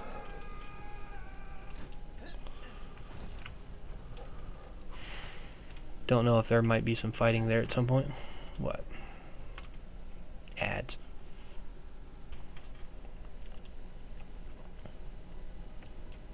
Yeah, I wish there was a way to control the transfers in, because it always scares us that one day someone will come in with like an 80 million power account that just hasn't started spending yet. Come in, spend a bunch of money, power up, and then just start raiding everyone.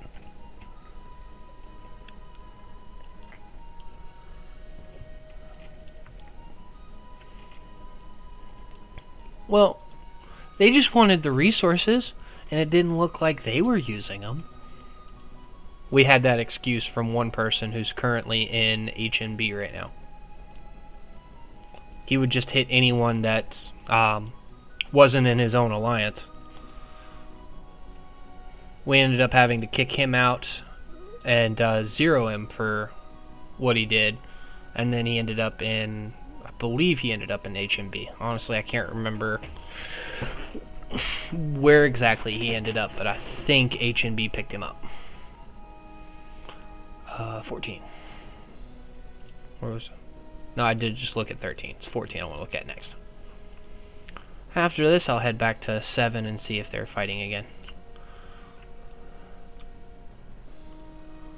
Oh, look at them. 2 dudes in a hot tub, 5 feet apart because they're not gay.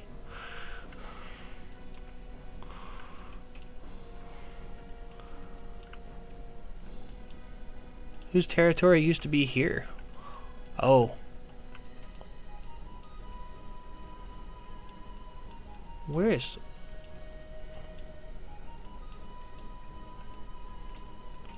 Did I miss something? Was it just Win or... No, it is just Win. Win had territory all the way to the level 8 and got pushed all the way back. By Boom, by MRM. Damn. That's gotta be rough. Are they completely done? Yeah. They're sitting back at their helipad. They're done.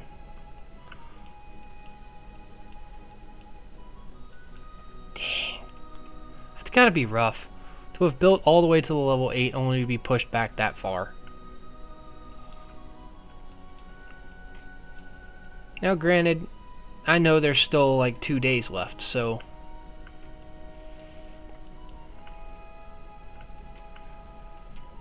Anyways. We have Boom with a level 7. Looks like they may be building up to the level 6 here. Hard to say. But with a level 7 and a good chance at the level 8, or at least the first capture rewards, they're coming out of this pretty well. What is going on here? We have Tits got pushed back to theirs as well. So, 2 alliances didn't have a chance to do much. They built to wherever they were going and then got pushed all the way back. So, hard to say if they made enemies along the way or if they already had enemies. But multiple alliances said, no, you're not allowed to play today. And let's head back to G7 and see if they are fighting again.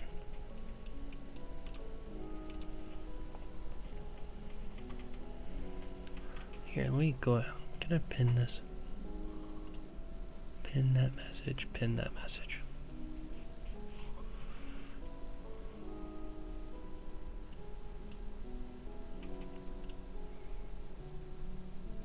Unpin after 20 minutes. Customize time.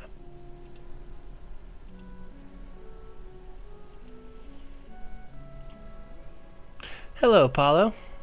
I'm doing well. Since our region is kind of out of it, we're just scrolling through the different regions, seeing if we can find any action. There was a little bit going on here, but TLS is definitely overpowered for this region, and... oh, Scout Pilot's back, though.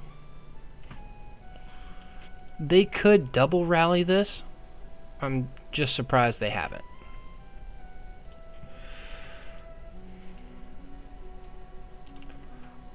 I don't think they are. I'll check again.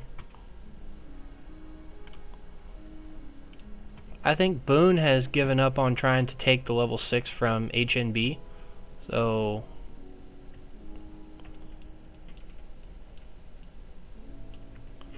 yeah, I'm really sad that TBZ didn't come up here and start a triple rally on one of these towers. But HNB is fully stacked down here. They also have plenty of troops up here. Everyone's out killing zombies because they're not as scared of running into enemies.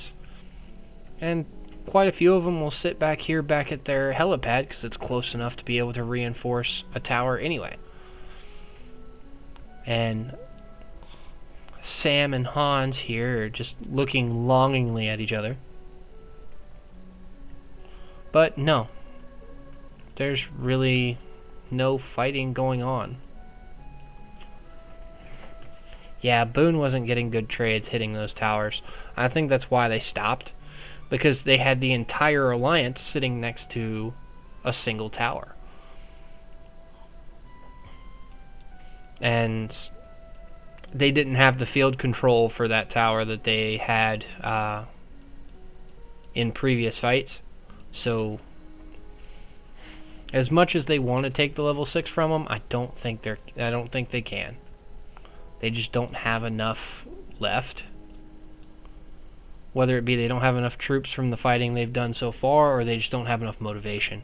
Keeping them at a level 6 is still putting them pretty low in the rankings. I think everybody else still has more points than HNB, depending on when WRPG took theirs. So Boone still gets to say that we pretty much pushed them back to their level 6. And they will. They'll say that. Well, they should. They had the biggest hand in here in that from the top. They had some help from AC-18 from the bottom. TBZ, I don't know how much they were able to help, but they're here. I think if they did touch, HMB would immediately try to...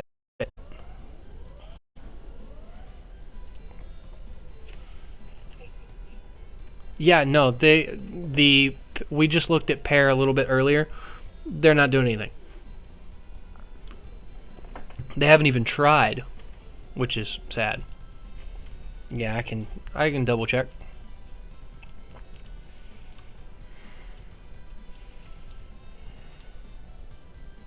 Nope. No, it wasn't 8. Was it 9? There it is, 9. I just clicked 9.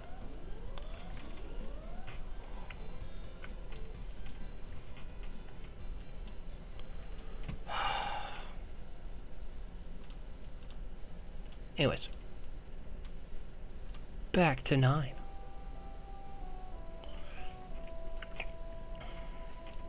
Yeah, ROK took theirs. Pear isn't building. See if we can find that guy, though.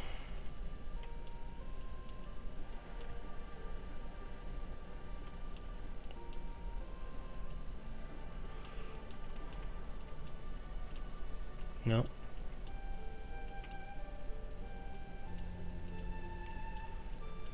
It's by far their strongest player, so he's gonna have that.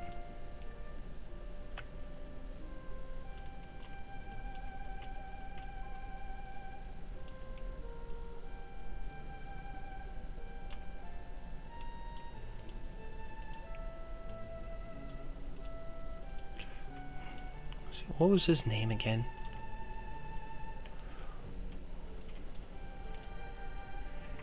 Yeah, okay.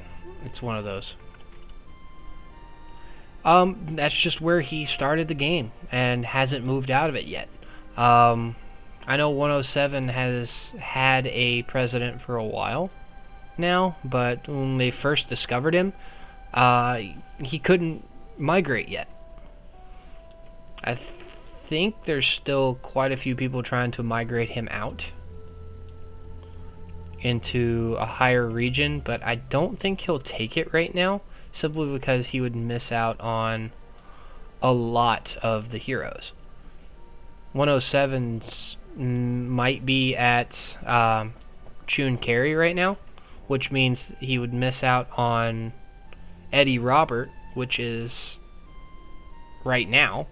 And there's also the tease they just put out for new range commanders.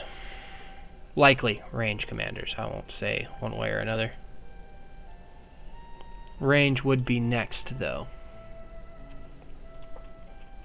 I don't know if you all have seen that. Let me see if I can find the photo that was passed around. I need to go ahead and post that in my copy image. You name it, they're trying. I know RPGs talked to him. I know that HNB, Boone, and ANCS have all talked to him.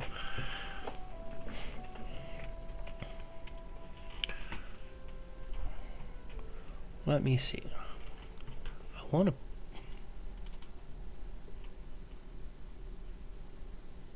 I can't add a photo. Well, here, I'll just change it to my Discord screen so I can show this off. This is the video. This is what's been passed around our alliance and in the Discord chat for the last like 8 hours. People have been sporadically getting emails talking about these two commanders. And, you know, there's a bow with one of them, but there's also a magician here. So, I'm wondering if there's going to be a special gimmick to this ranged commander and then something more supportive from Julia.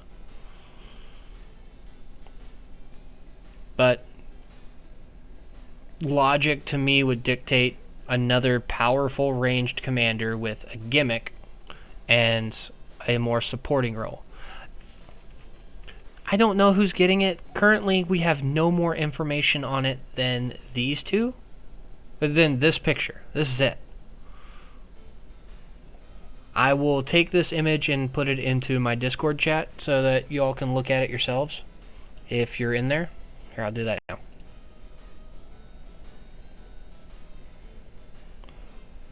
Here, I'll just post it in helpful info. Boom. So I'll let that process for a second and switch back to Doomsday. But yeah, if it makes sense, Eddie Roberts' last top commander is this week, which means they would have to backtrack to older commanders or release new ones. So they're right on schedule. We're going to find out about...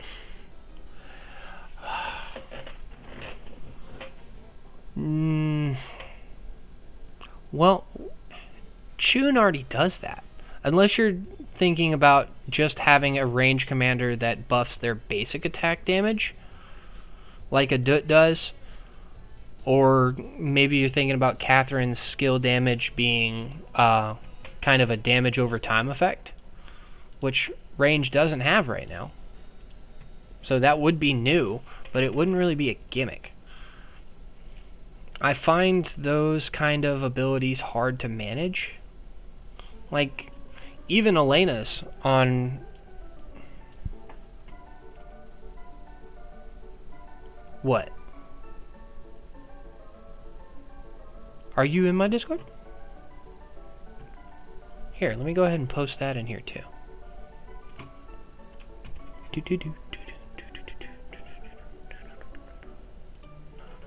Invite people. Copy.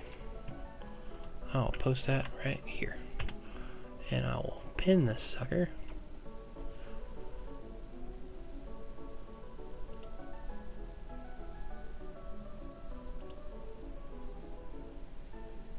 There's no command?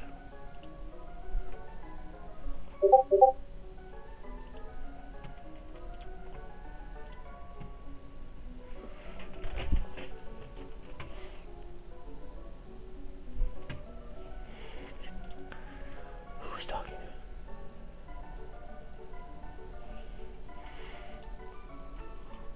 What are you talking about, Paula? You'll have to forgive me. When I made this Discord, I was literally watching YouTube videos on how to do it. The only Discord I've made was a chat group for a class I was taking a couple years back.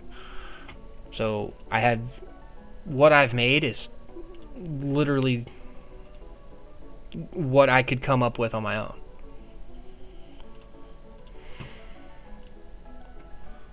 Here, let me pin this message. There we go.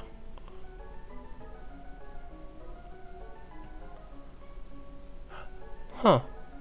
I'll look into that. I did not know that was an option. It might be something I have to pay for, but with my desire to keep doing this. Oh. Okay, so that's why Smoke was confused. I will see about adding that command and get that set up before I start streaming for Baldur's Gate 3 next week. But thank you for letting me know. I was not aware of something like that existing. I'm still very new to this.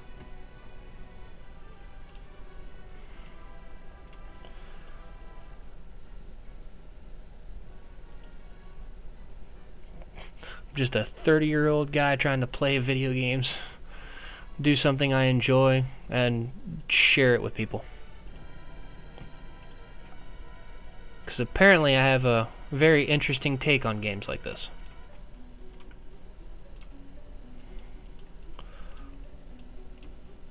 Take one more look at G7 before we continue on down the list. Yep, no fighting. There's just too many people from TLS actually prepared to defend, and they weren't getting good trades. On to G16, I think, was the next one on our list, where we still have some top 10 regions sitting in here.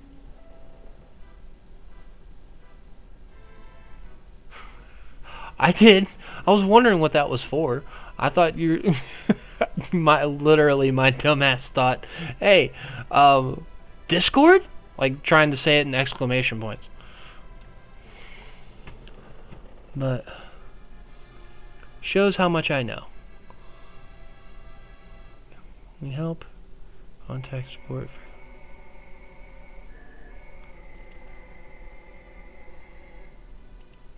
Chat settings.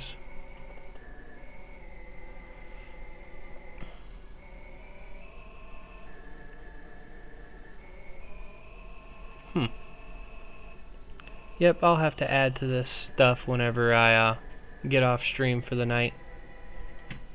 So, anyways, we're looking at Region 16, and TBF has run away with this one. It appears as if they built down to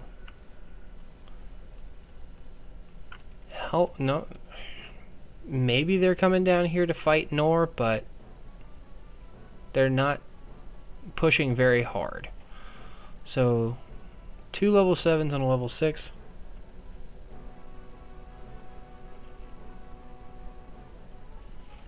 Tom, Thunder, Adut, Lewis. Yeah, it's a great set of heroes right there. Oh no, Wolf has been wolfed back. So many of their alliance are just way up here. Did they get kicked all the way from back here? Yeah, they did. Poor Wolf. NZRB is touching, but no actual conflict. So likely they met here, fought, and lost, and have since been pushed back.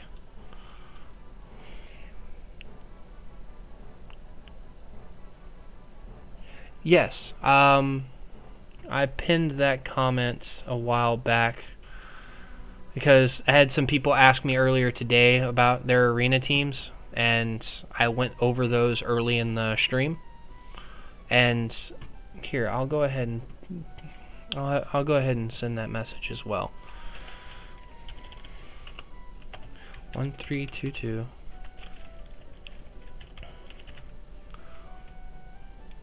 Here, make sure I'm reading it right. Yep, 180681. Me and send a report to have your arena team analyzed on stream. There we go.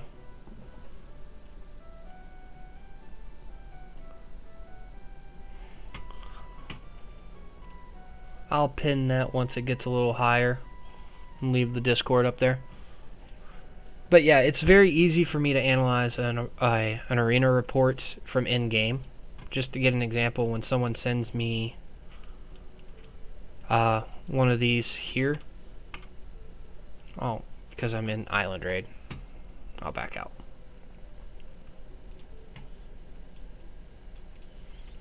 Now, if you send one to me, this is the report that I get. I can see your hero compositions. I can assume where you have your troops positioned based on how many squads are left. I can check all of your buffs, the troops that you decided to use, as well as the skill levels of all of your heroes. And I can come in here and check the replay to see if you were dumb about how you set it up. I told this person that Catherine is definitely the better lead here, and Martin shouldn't be leading anything because he has horrible talent trees. Rigoro Alex would put Alex in the field. Tom, Martin, Catherine, Cynthia would be better here. And then putting Bella with Freya would stack up some rider buffs.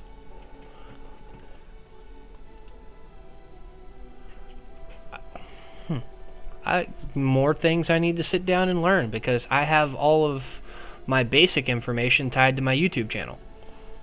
And there's a lot of times if I see people asking that kind of question in Discord, I'll just direct message them one of those videos or that playlist and say, you can start here. Or you can send me a report and I'll analyze it.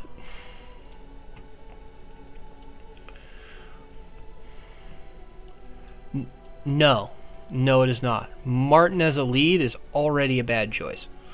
Peter can be a decent secondary because of the high amount of damage that he does, but he also suffers from the fact that his attack power is stretched out over 3 seconds, which isn't ideal to begin with. Because you're going to have less troops for seconds number 2 and 3, and it's very hard to get a debuff to last that long. Like, for example, you get Lee's debuff last 2 seconds. So he would only get the buff for 2 seconds. Even Bella Elena suffers from this problem a little bit because her damage is every second for 3 seconds. And Bella's damage buff does last for 3 seconds, but I believe it starts immediately on the next turn.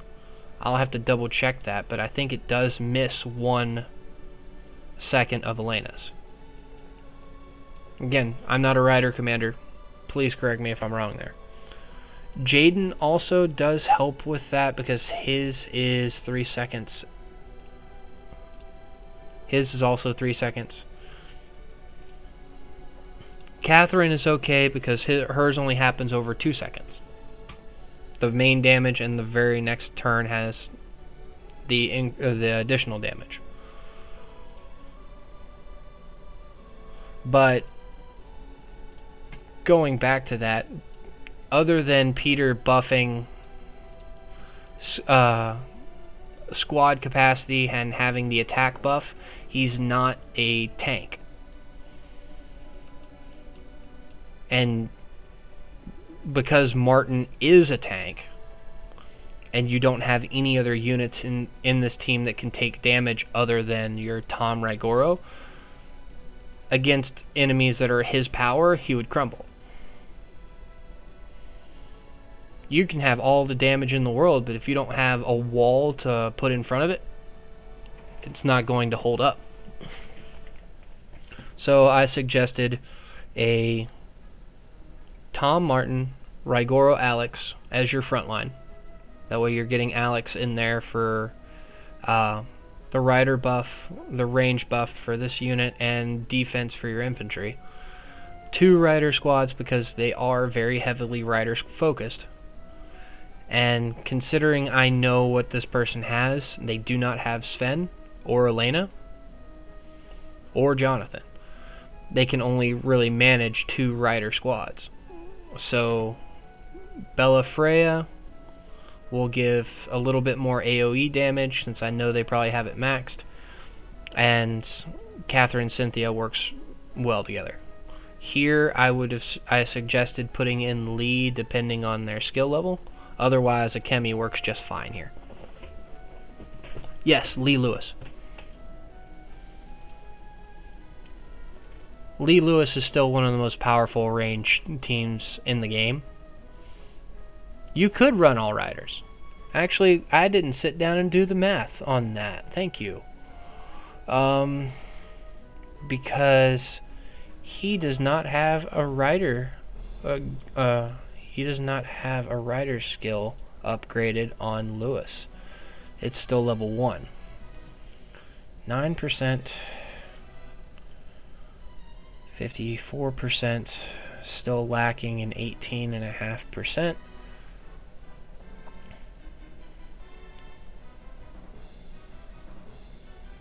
Yeah. And we're just going to focus on the attack power because it's still going to be a back row target. And actually, he is using tier 5. So let's take a look. Nope. With riders, you've got 154.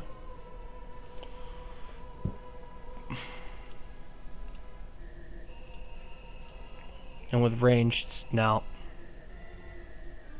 18% difference is not gonna cover that gap. I am looking at the right one, am I? I was not. This is a lot closer. Let me pull out the calculator.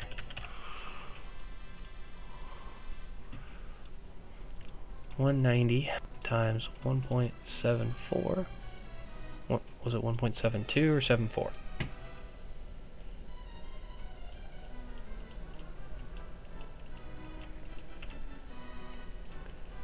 1.725. Okay, 327. And then the 45 plus the 9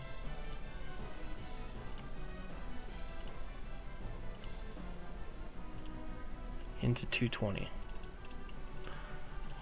5, no, 5, 4. No, ranged is still slightly stronger. Slightly. I'm talking like 9 attack points of difference here.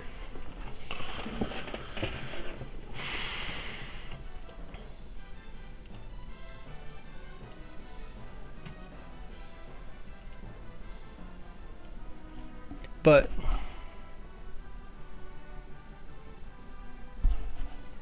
yes, you can. And I built mine with ranged troops until my infantry attack buff got so overwhelming that that the ranged attack power couldn't make up the difference.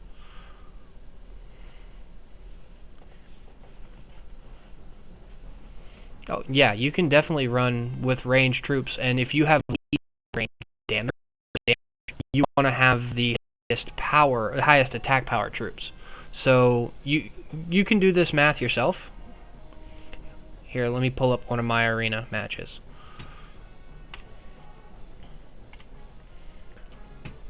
You're just looking at your highest one and the range. Make all the calculations you need to make with a squad attack. His range isn't factor, and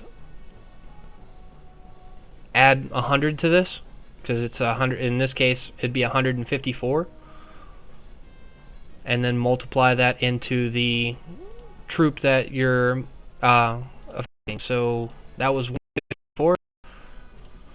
Multiply 220 times 1.54, and that would be the attack power that those ranged troops could output. Because I'm not going to factor in Lee's squad attack because it would affect both sides. I'm trying to get the difference. And then you would do the same thing with your infantry or rider troops. If the ranged number is still higher, run ranged. It wouldn't get the defense buffs, but you're only taking counter damage in that case.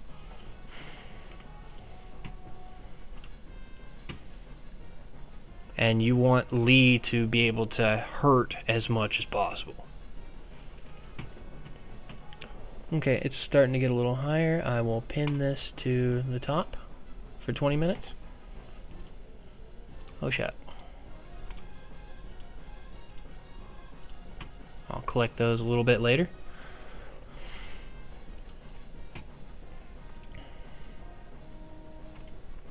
Always check the stats of your troops. Once you have your hero compositions down, once you've figured out how you want your team to look and how it's formed. Oh, here, just to make sure that you can hear me properly, I'll shut my my YouTube off. The first two things you want to do in Arena is make sure that you have good hero teams. Like, you're not making any major mistakes in how your teams are set up. Like, if you're running a Jaden Maxine, or like they were running a Martin Peter, try to avoid glaring errors like that. And then make sure that your positioning on the map is working in your favor. I have Robert Adut down here in the bottom because I need him to take the least amount of damage possible, because that's my cleanup crew. Charlie Lee does a lot of debuffs, but since those debuffs are percentage based, it doesn't matter to me how much damage he's doing. I just need that debuff to hit as many people as possible. So when the fight here, I can pull up that to kind of set off.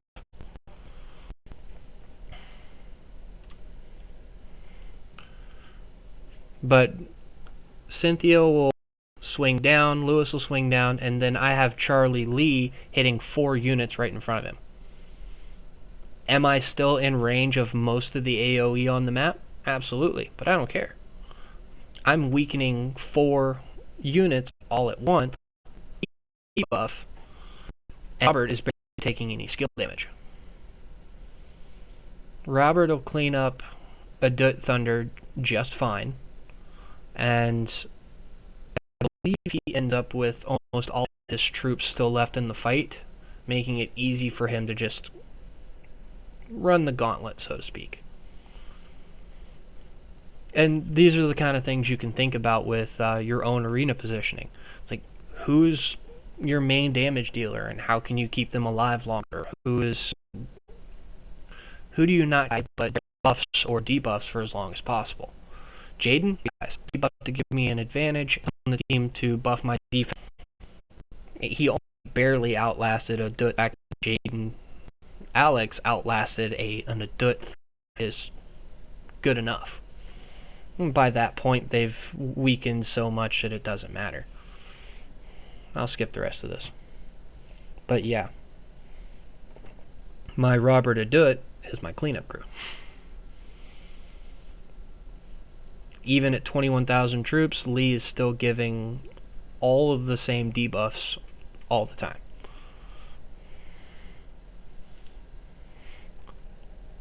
Just things to think about.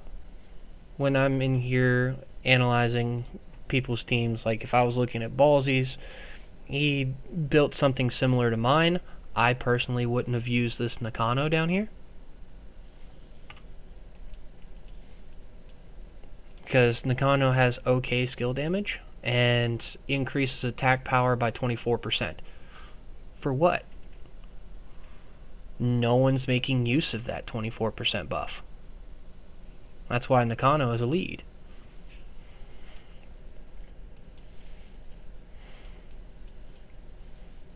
I mean, Ballsy could actually switch some things around, put Alex with Raigoro, put Lee with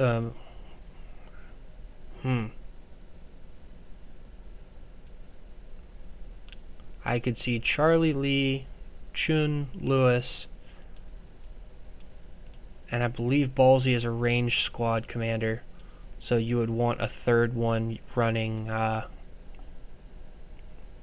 actually Nakano Akemi. Nakano Akemi or Nakano Carry, depending on if your enemy has a Thunder or not that you want to really hit hard. That would leave Lee on the team, Alex on the team. Tom Martin is just fine as he is, but that would give 3 full range squads. Yet this is also a problem I have. A lot of people, Ballsy included here, think that just because you're running Alex, you need to run infantry. That is not the case. While he does buff infantry, you can just as easily run Jaden Alex with full ranged. Or full riders. Because there's no limit. There's no limitation on Jaden. If you wanted to have him as a back row unit dealing additional range damage, sure, go ahead. But personally for him, I would say, yeah, Charlie Lee, Chun Lewis, Nakano and Carry, or Nakano Akemi for some additional range damage, and then you have Raigoro, Alex, Tom Martin.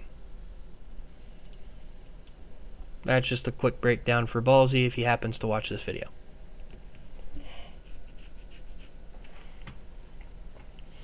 And I think with that he would have been able to beat me, because range hits me like a truck. And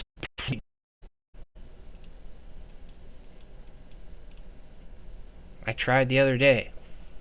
Chun Lewis kills me. And he's got both of them awakened. So, yeah.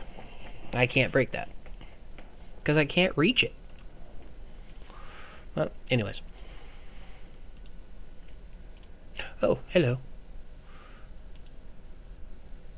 Best hero for less loss. Ranged. If you're just trying to take it out It's got 1.1. Unless they change it, run ranged. You're not worried about defense. You're worried about breaking that healing. And if they hit you with a reduction in defense on ranged, it's not going to be as effective. So, yeah. Trying to think. Your region has Bellis. Crap, who would you use? Nakano Lewis. Nakano Lewis would work well there.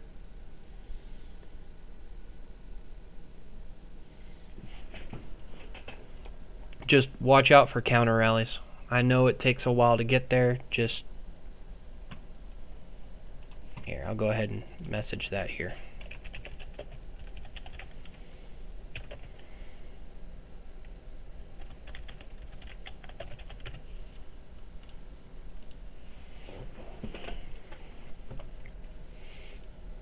But if you're doing that, that means you're probably pushing towards it again.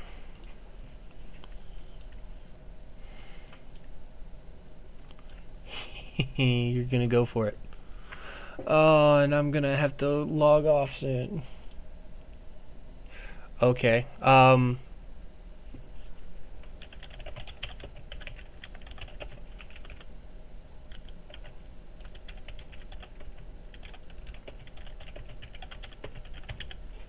mean, your Catherine Cynthia will work just fine.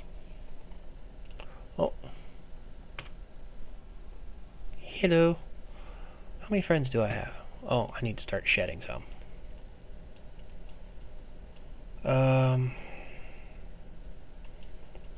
I get a lot of people that add me as users, so I'll go down here and get rid of them first. Oh, I thought I did. Delete friend. Delete friend. Okay, go right ahead.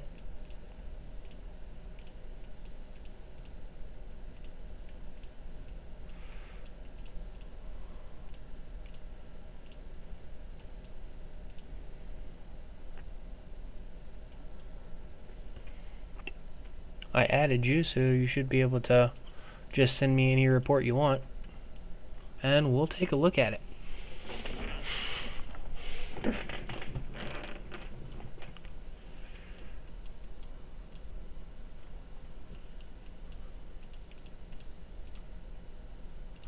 You said Rua's back?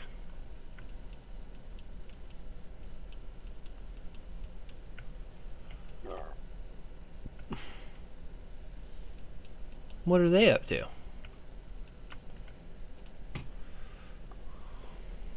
Ooh, okay. Let's see what we got.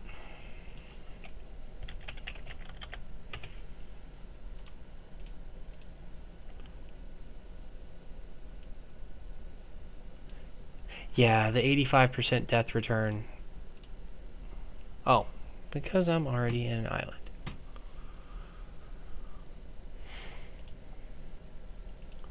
I'll make this one of the last things I do for the night. This is nice. You've definitely put some thought into this, and it's a well-rounded team. I think we can push this a little bit more, but all in all, I first 3 units, can't complain. Can't complain about these 3. I definitely understand Tom Thunder really pushing those heal numbers on the front line. That would make him more of the counter tank, where I put my Raigoro Thunder, and put Raigoro Alex as more of an off tank. Do I want to know? 4 purple gears and you've actually honed them. This is good to see. You may have gotten lucky and gotten all of this equipment as is, but chances are you honed it for these, and awesome. That's not. but it's already 1 star. Raigoro squad lethality. Well, you have something to do with some of your other gear when Top Commander comes around again.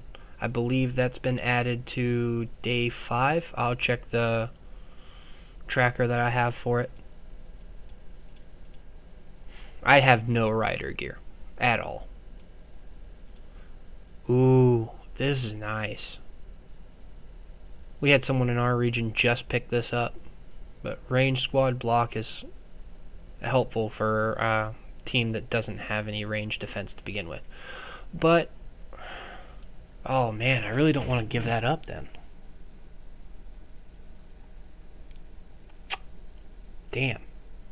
Because I was thinking about putting Lee with Lewis, but Lee can't use Lewis's gear.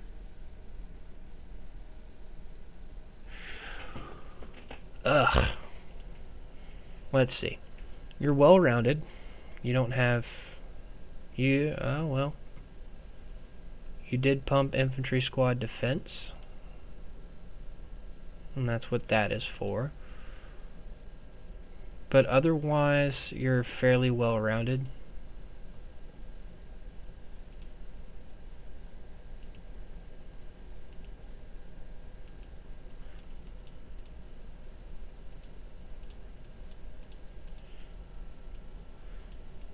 Yeah, you've got a lot of armaments. I feel underwhelming comparatively. But anyways, you're making use of the infantry squad HP there too, which is nice. It's pumping his heal numbers. Just know that all of these heals are likely all of the lightly wounded troops that he had. So something you'll want to check with, actually we can take a look together. Overhealing is a thing. Oh, and because he didn't fight anything hard. 7, 10, 12, 17. Look at the low heal numbers.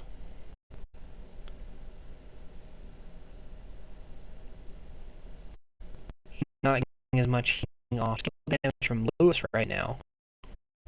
Anytime that number, so you can actually put a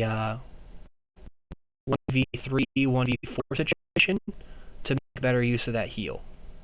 I am sorry. Yeah, I currently only have it on... Oh, I see, the slow frames are... the frame drops are popping up now. Something you can look at yourself then. Tom Thunder heals about 1,000 each turn in combat that it's active. So all the times that you're seeing it drop below 1,000 means it's overhealing. There's not enough lightly wounded troops to heal. Oh man, how am I... What is going on? Did I...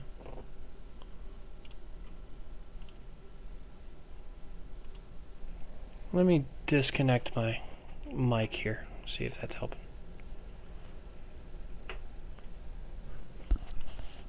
Okay. Can you hear me now?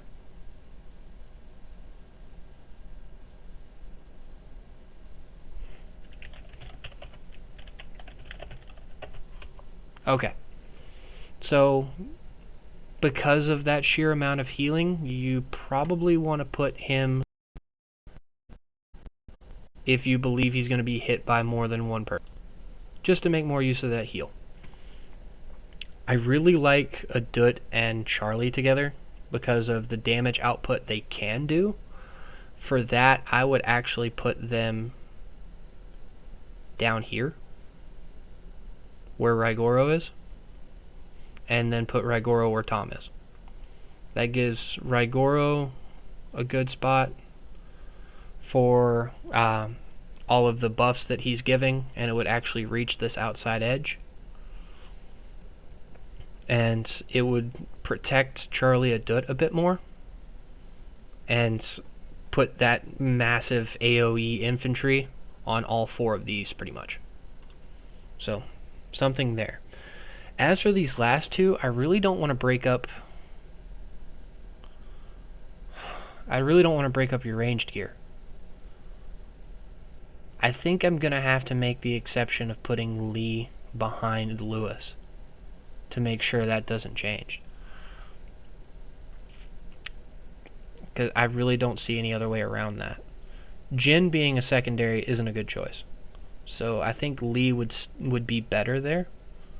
Lewis is still pumping up Lee's skill damage, and the debuff is still in effect for 2 seconds. You're just not capitalizing on Lewis's skill damage for it.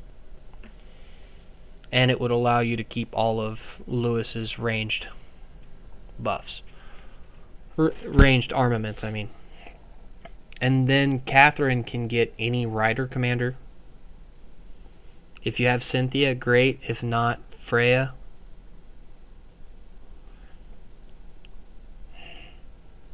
Here, how do you have Jin built right now?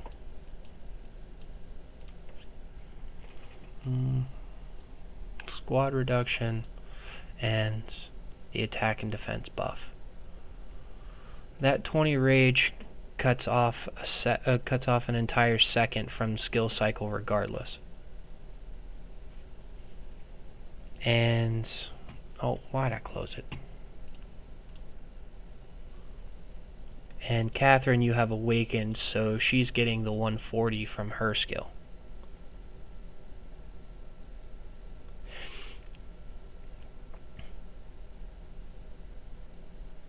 Yeah, because you don't want to remove Lee. You want to make sure you keep Lee for that debuff in there. And the reason it's been working out well for you is because of Catherine's rage generation. She will actually outpace your infantry commanders eventually. So, well, Raigoro and Tom at least. So they'll start picking up in damage. Let's see. And you've got Lewis, well, without the rage generation. So, here, I'm just gonna write this down. At least if I write it down, it'll be more solid in my head. Alex, Tom, Thunder.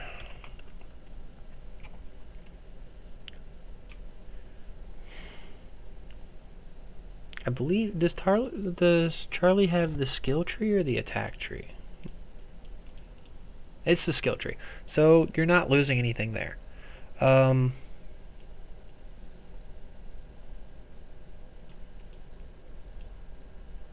No, yeah. Charlie Adut is fine. Adut. Catherine. Bella. Freya. Etc. And then Lewis Lee. Lewis Lee will allow you to run 99% ranged. It might kill one talent.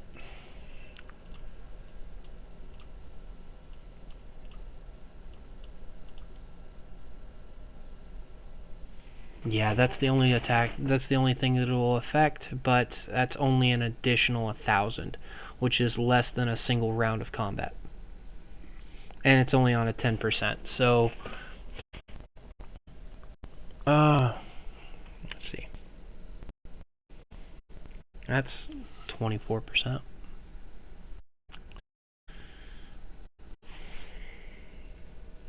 Damn it. I think it's still worth it to try Lee with Lewis in this case.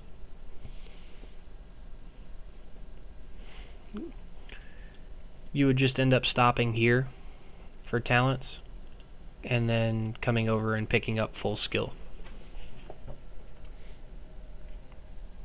So here, I'll send that there.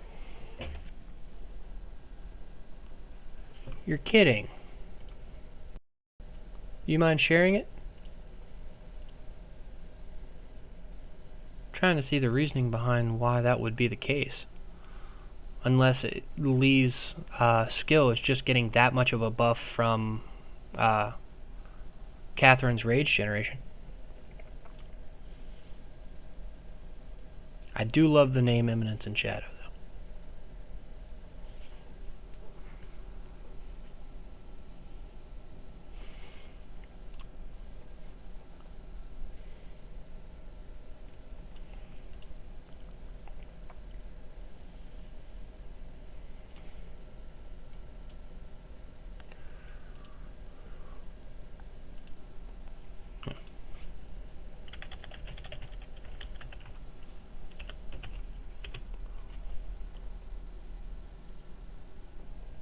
It's an anime. Eminence and Shadow's newer anime that's actually really good.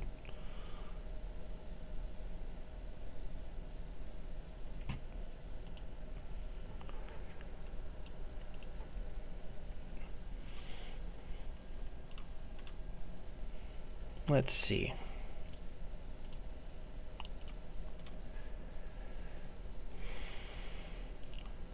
That is so weird. Why is that working that way? You're getting more damage out of these two, but what's happening?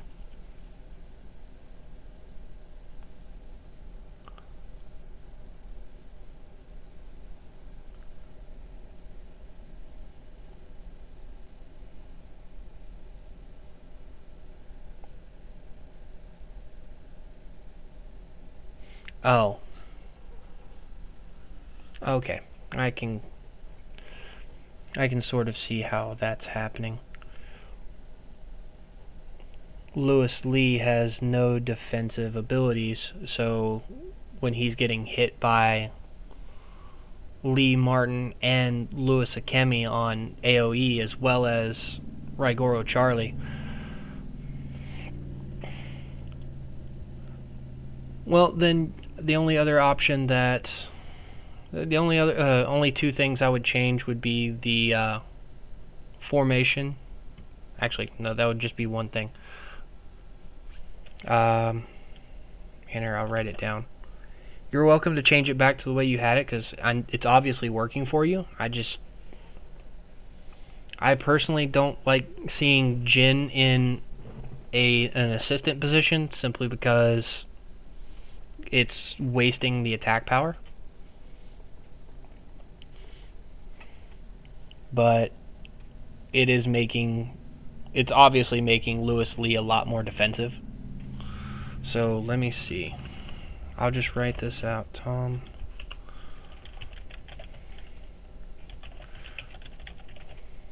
Spot Raigoro Alex in Tom's spot. Hey, if it works, if it ain't broke, don't fix it. So if it's working for you and you can keep touching up on it to make it better, great. I can basically only give you suggestions on what I think might work a little bit better. And I'm not perfect. I know what works for infantry really well. But ranged and riders can elude me from time to time because I keep forgetting how squishy they are. But here, I'll go ahead and type this out anyway. And see. In Lewis Lee Potter behind and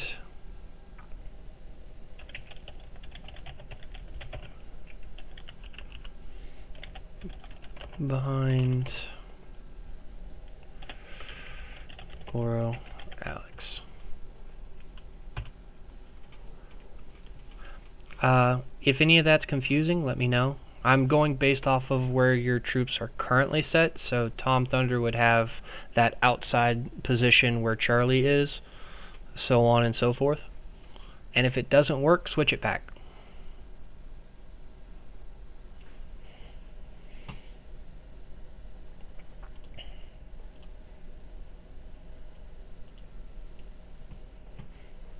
I am going to be the last person to say that I am the end-all, be-all of Arena, but people keep telling me I'm some great Arena master. I'm just really good with my own team. Because I sat down and did all the trial and error that I could do to make mine as good as I could. So, it is past 11 o'clock, so let's go ahead and take a look at the top islands again one last time.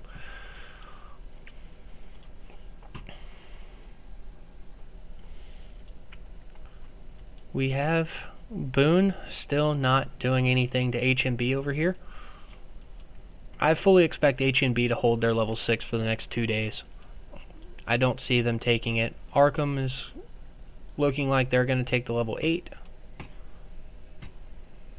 I appreciate that. I'm happy to give my advice to anyone that asks for it. And I know how great those rewards are from Arena.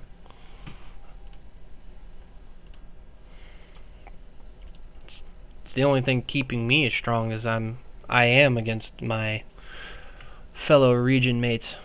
ANCS is still running away with this island. I don't think there's going to be much fighting after this. Since ANCS can pretty much stop anything from anywhere on the map, ANCS is coming out of this on top with, who did we say was going to be second? New D with the 6-7, Murder with a 6-7. Yeah, looks like New D and Murder.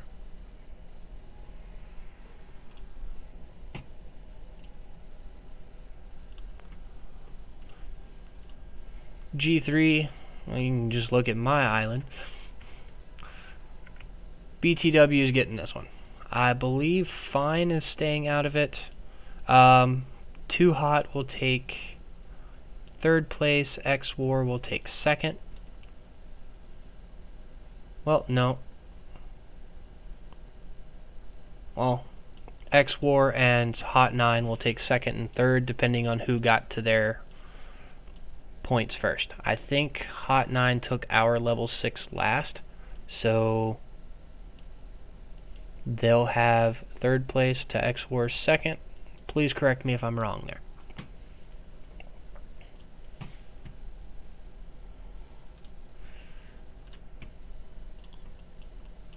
Region 4, I don't believe there's been any changes here either.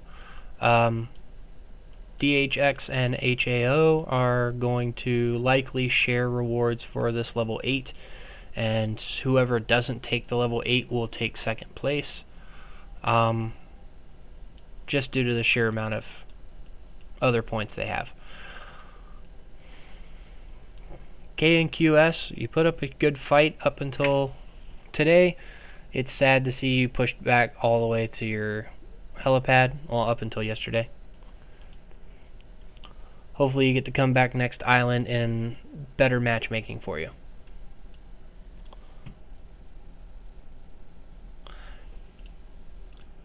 Is there any other regions you all want me to look at one last time before I call it a night? I will look at G5. G5 has Grow completely surrounding with SOTF not really stopping this, so they're likely allied. 2 level 6s for Sim, a level 7 for Duff. I'm seeing Grow in first place, Grow in first place, SOTF in second, and RCCO in third right now, depending on when they took this, but based on the speed with which you could build down this way, I'm gonna guess RCCO is third.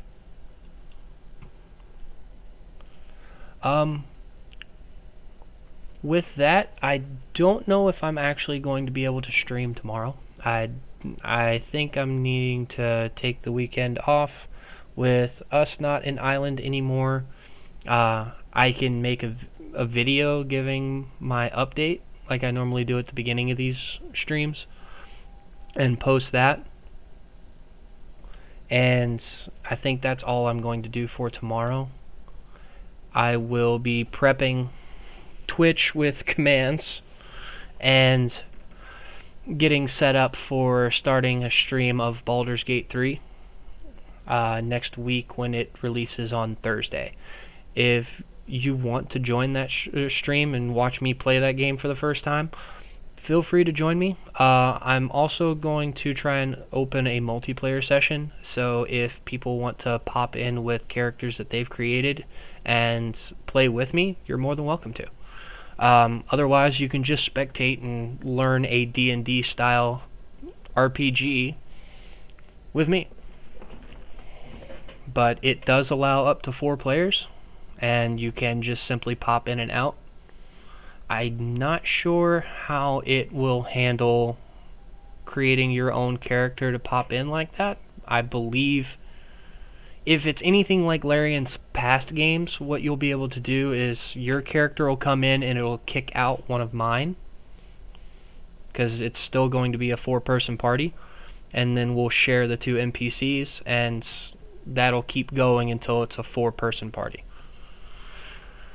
But again, it'll be a learning experience for me as well. I will start that stream as soon as I get it fully downloaded on Thursday.